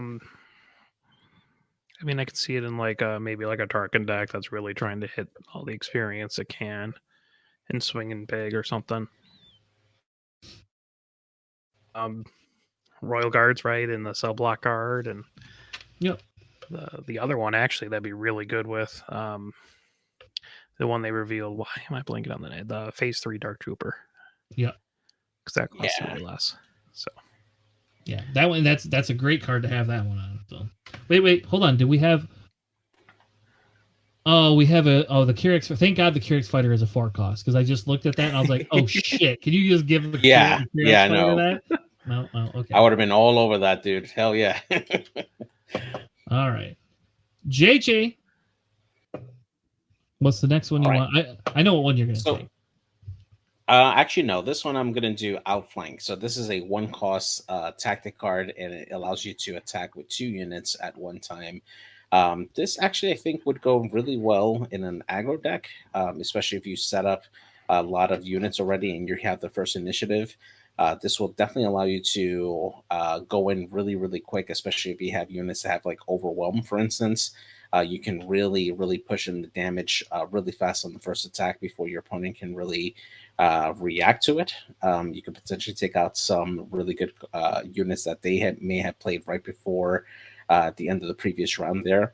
So there's a lot of applications for this card, and this is a card that will definitely see play, especially amongst those aggro decks. Yeah, I mean, it's like Leia's ability or Rebel Assault without getting the bonuses. Yep, and for one cost too. Well, basically, it says it's like the Rebel Assault says they have to be Rebel. So this means now you could play other units that are not Rebel. Right, in an it's a aggro lot deck. less restrictive. Yeah. I think it's okay. I like the artwork on it. I kind of want hyperspaces of all those. Yeah. Right, you're next, Alex. What do you want? Man, I can't tell. No, I'll go legal authority. So it's a 2-cost green upgrade. Gives them +0/+2. You attach to a friendly unit. When played, attached unit captures an enemy non-leader unit with less power than it. And it's a rare. Seems pretty good. I mean, we'll have to see how good capturing is, but if there's like a lot of bounties in here, capturing's really good. Capturing also a sentinel unit could definitely save your turn. Or anything. I mean, you still have to be like pretty high power to capture later units, but if it's like a space unit or something, they're generally around 2 to 3 attacks, so you can start capturing their Kirax or their Bright Hope is only 2 power. You could probably just capture that real easy by playing any space unit. Yeah, one thing. It doesn't, when they talked about capture, I don't remember them saying it had to be in one arena or the other, did they? That's got to get clarified, because that would be interesting to know if you play this on a ground unit, can you capture a space unit? I'm pretty sure it has to be the same. Okay. I don't think they've said, though. And maybe they did and I missed that. But that would be, so there you go. Either Alex will look it up or, well, don't look it up now. Just, it's not that important. Right. I'm just trying to think of other cards referenced. It'd be kind of weird for like, an AT-AT to just like capture a spaceship, right? They've got some weird things in the game, Alex. Come on. So, it's grounded. That's it. This is FFG, so they put the parking boot on it. That's how they capture it. So here's the thing: take captive says a friendly unit captures an enemy non-leader in the same arena, so maybe not. Yeah. So this leaves that part out. This becomes bigger, in my opinion. This becomes bigger if we could capture in whatever arena we want. Because you're right. Because then I could just have my cell block guard now gets my cell block guard is now a 3/5, and it just decided to take your Bright Hope, and so that the rest of my shit, my Ruthless and or whatever can just go kill everything. Like that's dirty. You don't. I just want my. I just want my 1-cost Imperial Stormtrooper to just capture an Avenger. Man, you have to pump it up a lot. Yeah, it has to I know. That's not going to happen, JJ. It has to be less power. It is of note. It has to be less power, not like equal to or less power. So that does come into play as well. Yeah, that's good though. I'm glad they have that. But if you have like a Devastator on one side of your field and they don't have any space units, just start capturing anything on their side of the board, right? Yeah, exactly. And then yeah, I don't like this card. All right, last one we have on here is Discerning Veteran. It's a bounty hunter, 3/4, 5 cost, common. It is when played, this unit captures an enemy non-leader ground unit. So now this doesn't have any restrictions. You just play this and it takes it. Yep. Seems pretty good to me. Yeah, I mean, if they put like a reinforcement walker down, you're just like, that's funny. I'm just gonna take this, I guess. Yeah, I'm gonna hop on it like a horse. Commandeer it. The sad thing is you don't get to play their units. Like you don't get to use them like you do with Traitorous. But that's a good thing. Thank God they designed it that way, because that would be awful if like we were just stealing each other's units all the time. Yeah. It's But- almost like discarding, almost. Yeah, I think this is a good. Personally, I think this is a good a good card for 4 or for 5. So, all right, JJ, what one do you want? So I'm going to take Incinerator Trooper. So this is a 2-cost Dark Aspect here. It comes in at 2 attack, 2 health. It is an Imperial Trooper, and it reads, while attacking, this unit deals combat damage before the defender, which is pretty nice actually to do, especially early on in the game, having some of those low health cheap units there. Especially if you could buff this up probably with like a Snow Trooper Lieutenant and make it like a 4 damage. This could make it a pretty good unit to take out some of those low health units to for fairly cheap, actually, for 2 costs. I mean, that's fantastic. Yeah, I mean it's a little Han. Yeah, it's a little Han, exactly. But it's a And great it's finishing not piece. unique; it's generic. Yeah. Yeah, it's really good for like killing off other units that have like maybe they attacked your Sentinel or like you swung into their Sentinel or they're previously damaged and just comes in and mops everything up. Yeah. Which is, what a flamethrower does, I guess. I mean, think of it this way: I'm going to entrench my own Incinerator Trooper and just swing and try to kill everything. I don't know. This seems silly, right? This seems a little silly for a 2 cost, but Yeah, I mean that seems pretty nice. It's It's a good 2-drop. it is a good 2-drop. Yeah, for sure. so if you weren't thinking of going out and buying the starter packs, this one right here just tells you buy the starter pack. Like, just buy this one. This card itself is probably worth the money for the starter pack. It is nice that it's not going to be in like draft or sealed, right? Yes, thank God, because this would be a menace in draft. Ugh. All right, your turn, Alex. I'll go with the Warzone Lieutenant. It's a 2/2 for 1, and it's green, and it's common, and it's Trooper, I guess. That's it. It's a 2/2 for 1. It's okay. It's good for That's my good. pulp deck. It's a good stat. Good stat line. Yeah, and they're non-committal, right? They're a non-committal trooper. All right, next one is an event, Moment of Glory. It is also common. Give a unit +4/+4 for this phase. It's a 3-drop.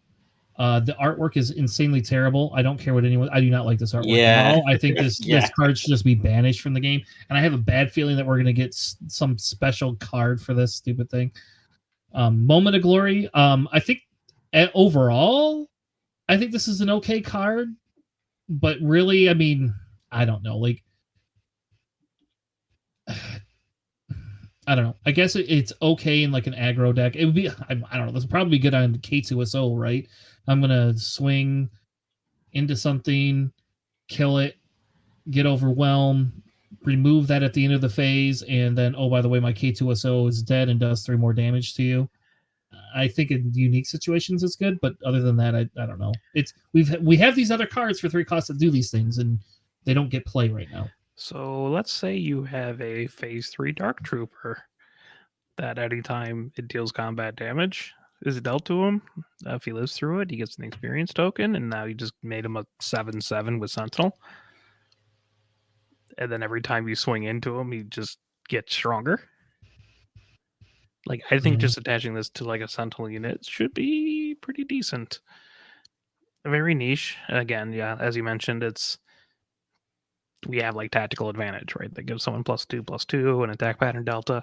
They're not commonly played, but if you like manage to stick like a decent Sentinel down, or like a Chewbacca unit, right? So anytime anyone attacks it, it pops back up. It's a 7/10 with Sentinel that pops back up every time someone swings at it. I'm just trying to think of a positive for this card. All right, let's move on. Let's just keep moving on. I don't know. We'll see. It might see play. It might not. How about this? In draft, it's probably good. There we go. We keep saying that. In draft, this is probably a decent card. But other than that, I don't know. All right.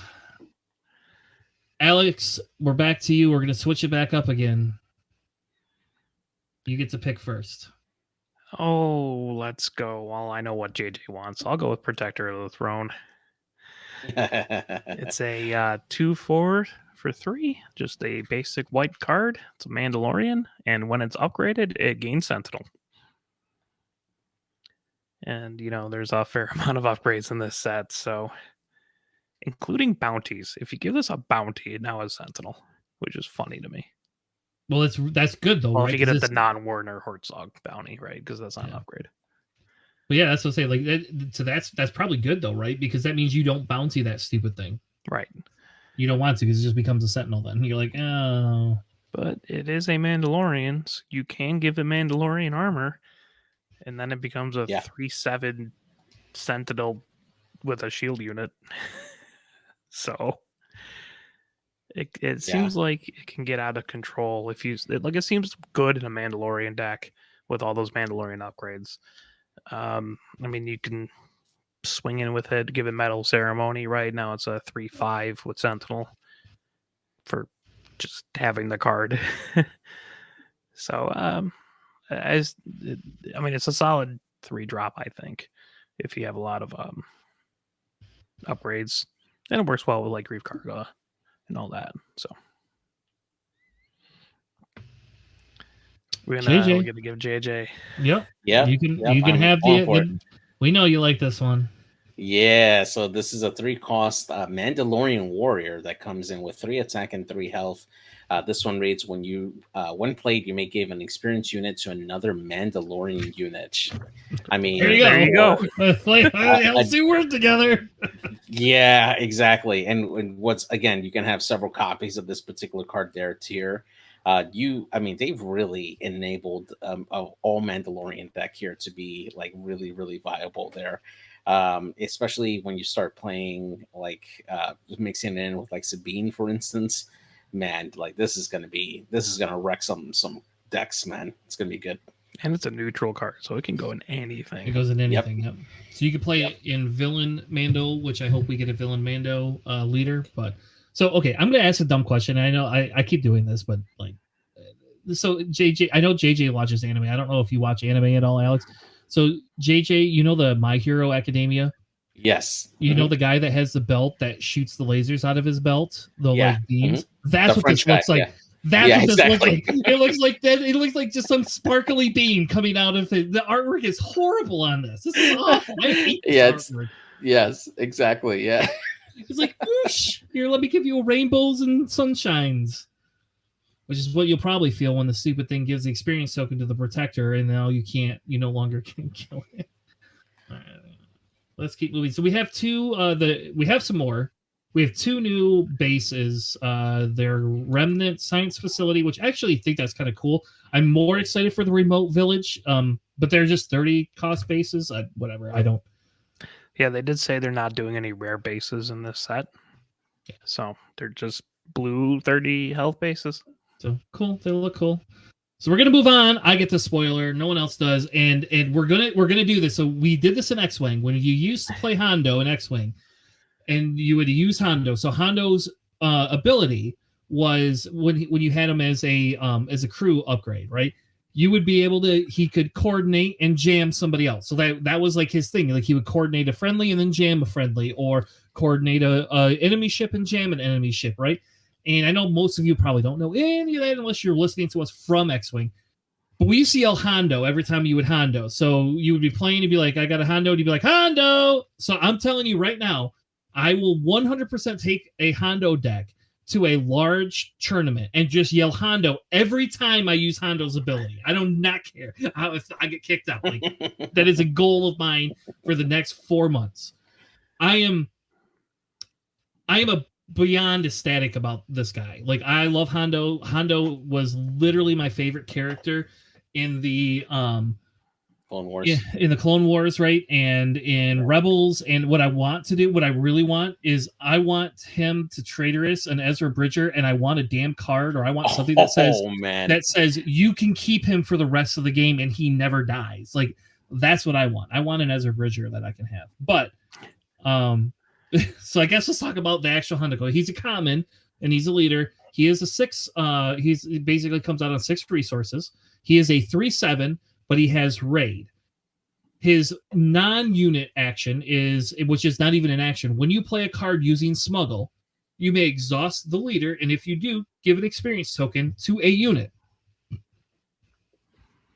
So this is going to create timing window issues again, right? But that seems pretty good. I can now use the smuggle mechanic, which is what I love. Like, I love the smuggle mechanic for this. And now, by the way, I want a showcase card of this. So if somebody pulls it, this is on my list of showcases I want. But he says that's good business. And when you play him, so when he comes out, when you play a card with smuggle, you give an experience token to a unit. So he does essentially the same thing. It's kind of not as cool when he comes out, but now he gets raid 1 while attacking. And he is a 7 health. I think it really hurts him a little bit. He comes out at 6 cost compared to like a Boba. Boba comes out at 5, and maybe Boba's just broken at 5. I don't know. But I love, he's Underworld, so they already said that they're going to do stuff with Underworld. There's got to be cards that work with Underworld and Smuggle and stuff like that. They've already talked about that, so I am more than happy. I love this card. I love this guy. I will definitely. This is not my, like, I tried to make Thrawn work. It didn't work very well. This is a guy that I will spend just as much time trying to make work and see if I can get Hondo to work. And I hope we get a unit for his pet.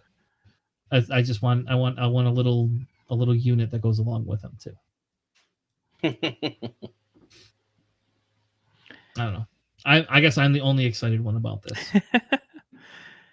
I mean, again, it really depends on like the power of the smuggle cards, right? Which they seem to be solid, but I mean he's good for that. He seems like if smuggle's not nearly as prevalent, he's probably closer to like a Tarkin.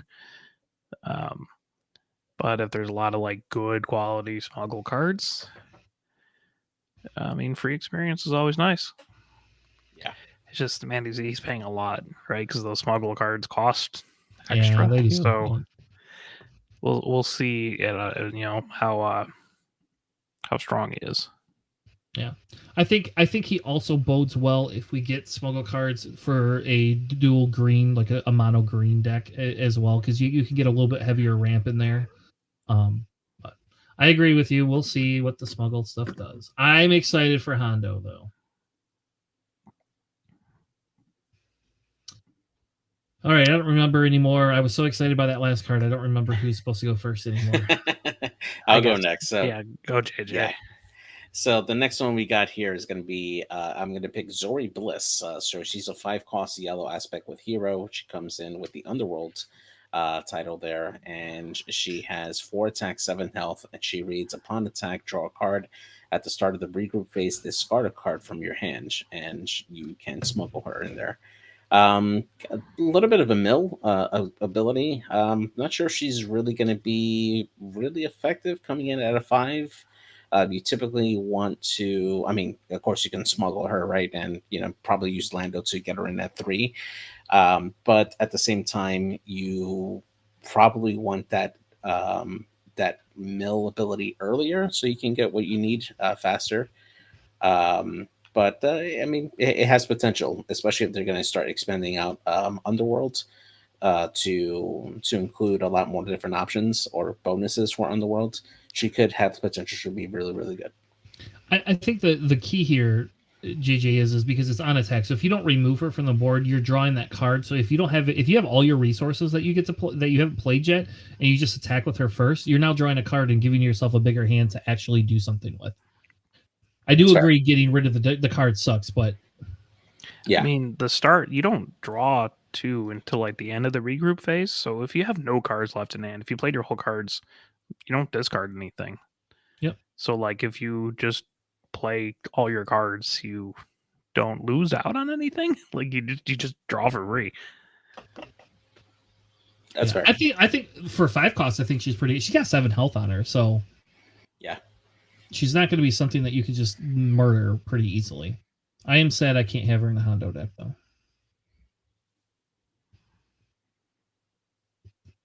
All right, Alex, which one do you want? I'll take the Reckless Gunslinger because I feel like you'll talk a lot about the other one. You mean Mara Jade? Close. Okay, it's not Mara Jade. That's one of those stupid bikers from the failed Boba Fett show. That's what that is. So yeah, Reckless Gunslinger. It's a 2-1 for 1, just red. Underworld common card. When played, deal 1 damage to each base, and then smuggle in for 3 red resources. It's just Sabine ability on a body. Seems pretty good for an aggro deck like Sabine. Yeah. Okay, wait. You only got 2 damage left on a base. Freedom for Fighters is still out. Oh, let me just pull this out of my graveyard and murder you for the end of the turn. The resource pile, yeah. So, as an opponent facing off against this card, do you actually ever want to actually kill it? Right, if you can contain its attack, because it's causing your opponent to die quicker, right? Well, it's only when you play it. So Yeah. like it's a one-off. Deal 1 damage to each base. Oh, that's fair. Okay. I mean, I guess you can they could bounce it to their hand in a way, but It's it's just a solid 1 drop that does 1 to each base. Like, it's just a better. It's just an aggro card. Yeah. Yeah.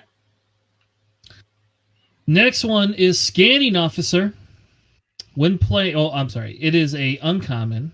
It is a 2-drop green. So you can play it in every deck that has green. Play any card in any deck. Yeah, I know. That's why I said that is green. It is a 2/3. When played, reveal 3 enemy resources. Defeat each resource with the smuggle keyword revealed this way. For each resource defeated this way, its controller puts the top card of their deck into play as a resource. I like this card a hell of a lot. I think this card is amazing, personally. I think this card is fun. Again, the only issue I have with it is it slows the damn mechanic of the game down. Like, this is like, we have best of 3s, 55 minutes. This is going to really slow it down. But I think this, I like this because it especially like turn 1 against the smuggle deck, it's going to say, hey, middle finger to you. I don't know, whatever you decided to put in there. Oh, that Reckless Gunslinger buy is gone. You don't get, I know you wanted this in here, but you don't get it anymore. Yeah. So if we get a bunch of smuggle cards and somebody's running a completely smuggle deck, it might not be as good as we think it is. But right now we have some limited smuggles, so it might not be as bad.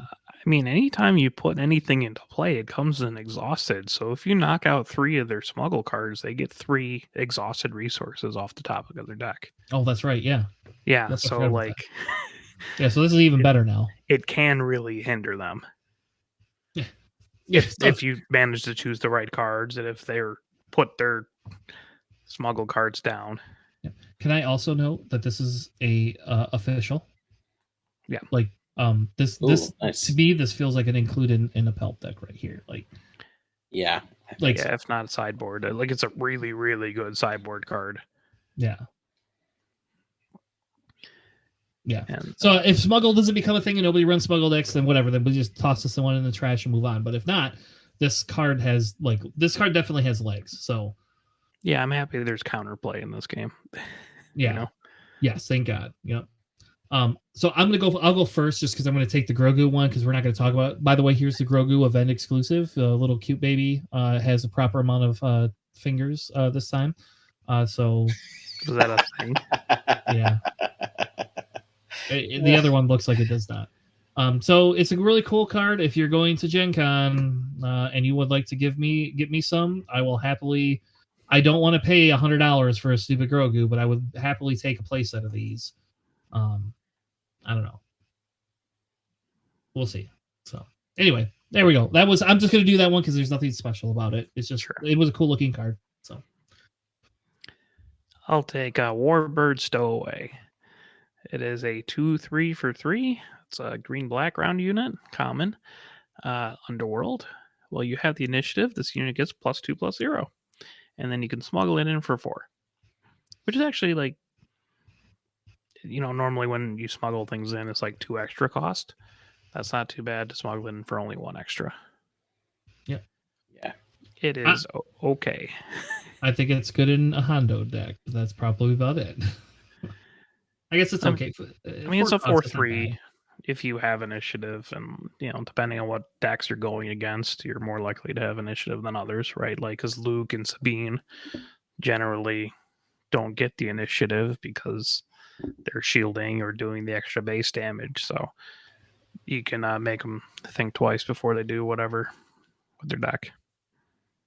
Yeah, I like how that thing must have murdered a lot of Imperials because it has all of the insignias. Like it just has a million insignias. All right, JJ, you want the next one? Actually, no. I want to do a different one later on. Go ahead with. You can take this last one here. Okay. Arm to the Teeth. It is a uncommon 2-drop red. Where it gives +2 attack and gives 0 to your health, but you get 2 extra attack. Attached unit gains on attack. Give another friendly unit +2, +0 for the phase. You can also smuggle this for 4. It's weird that this is a neutral card, but yeah. I think this is personally, I think this is a pretty decent card, especially if you are controlling your board. I will say, like early game, this probably doesn't feel super good, unless you have a bunch of units already out there. I guess in a Sabine deck you could run wide with like 3, 2, and 1 cost units. I don't know. I think this is an okay card personally. I don't think this is like off the walls great, but I do think this is pretty good. And it's going to force your opponent to make choices that they might not want to make. But yeah, I mean, if you stick it on something behind a Sentinel unit, then swing with that, you can give your Sentinel unit the +2, right? So like, you're just really kind of messing with priority, and if it's like played from behind kind of thing, it could get pretty nice. Yeah. So I don't think it's amazing. I like the artwork on it though. So there you go. Yeah. Is that all of them? I believe so. Yeah, that's it. Oh, well, then what one were you waiting for, JJ? I just wanted you to read it. Oh. Got him. Thanks, JJ. So, well, all right. Well, I don't know. I think we are now officially caught up on spoilers, I think. So I think that's all of the spoilers. We will have obviously more this week. So next week, again, we'll have more spoilers. I guess that's what we get to do. I don't know like what other podcasts do. We've never had this many spoilers in X-Wing. So we've never had to ever do this. Like the most is when we do like a 3 or 4 hour points change episode. And that's usually it. And then after that, we don't have like that many. So like, I don't know. We don't know. This is a crazy amount of units. Uncharted territory. Yeah, for sure. Yeah. So we're playing it by ear. We're trying to keep up on all the spoilers and stuff like that. So next week, we'll obviously, if they have any spoilers, even though it's a holiday week, we'll obviously cover those. We are going to cover archetypes again. But what we're going to do this time is we're going to talk about how to identify the ones you're playing against, kind of like talk a little bit about each of the different decks, what some of them do. For example, there's a Han deck that has a Dooku in it, which is very weird, but we're going to talk about why that's in there, right? And why these combo style decks are like exist. And we'll talk about aggro too, of course, and control. So that's kind of what we're going to be covering next week for episode 7. If you are listening to this as a whole podcast, so this will be a whole podcast, we may break them up in the future into smaller segments. So I guess if you're listening to this and you're newer to the show, like give us a like, give us a subscribe, send us a message either on our Discord or to our email, planningphasesyndicate@gmail.com. Just let us know. Like it would be nice to know, hey, we would like shorter 1-hour episodes. And what we'll do is record a bigger episode and I'll break it up into smaller ones. I can 100% do that. So just let me know what you think and how it goes. And I don't know, guys, do you have anything else as we wrap up for the night? Just really excited to see what these new cards are going to do to shake up the meta right now. I think there's going to be a lot of new cards that are going to give buffs to a lot of leaders that we're not seeing as much right now. And I think that some of these new leaders might make a splash. I'm definitely excited to try out Lando for his ability, especially with a lot of different smuggle tactics. That could be potentially really, really fun. Yeah, I feel like Lando's going to be like this set's like Han, right? Where it's like, oh, this might be a little bit difficult to figure out, but like once he gets going, it could be kind of a terrifying thing. Yeah. And I think that I'm excited for some of the newer cards too to see like if the power creep really is there. Like I feel just me, maybe it's me personally. I feel that we're seeing a power increase in this set, which I don't know if it's intentional or not. I don't know if that's how TCGs are supposed to work or not. But I do feel we're getting a slight power increase that we hadn't seen before. Alex, did you guys set a date for your showdown yet? It's actually looking like it's going to be June 9th, but I have nothing confirmed yet. Yeah, my store, I believe, is June 9th as well. Well, ditch that one and drive up to Michigan, 5 hours away or whatever. I think he lives a little bit more than 5 hours away, so. Not if you drive really fast. I mean, you could just tell your wife it'll be a cool, fun weekend that you come hang out with the guys, and she comes and we go to the Detroit Museum or something. Like, hey, I'm going to the store. I'll be back in about 18 hours. It's fine. I'll see you in 3 days. Just tell her you're going out for some soup or something, and then just then turn your phone off, and then come back 3 days later and be like, "Oh, here's the soup, honey. I had to go to Michigan to get it." I had a hankering for some Detroit style pizza for real. There you go.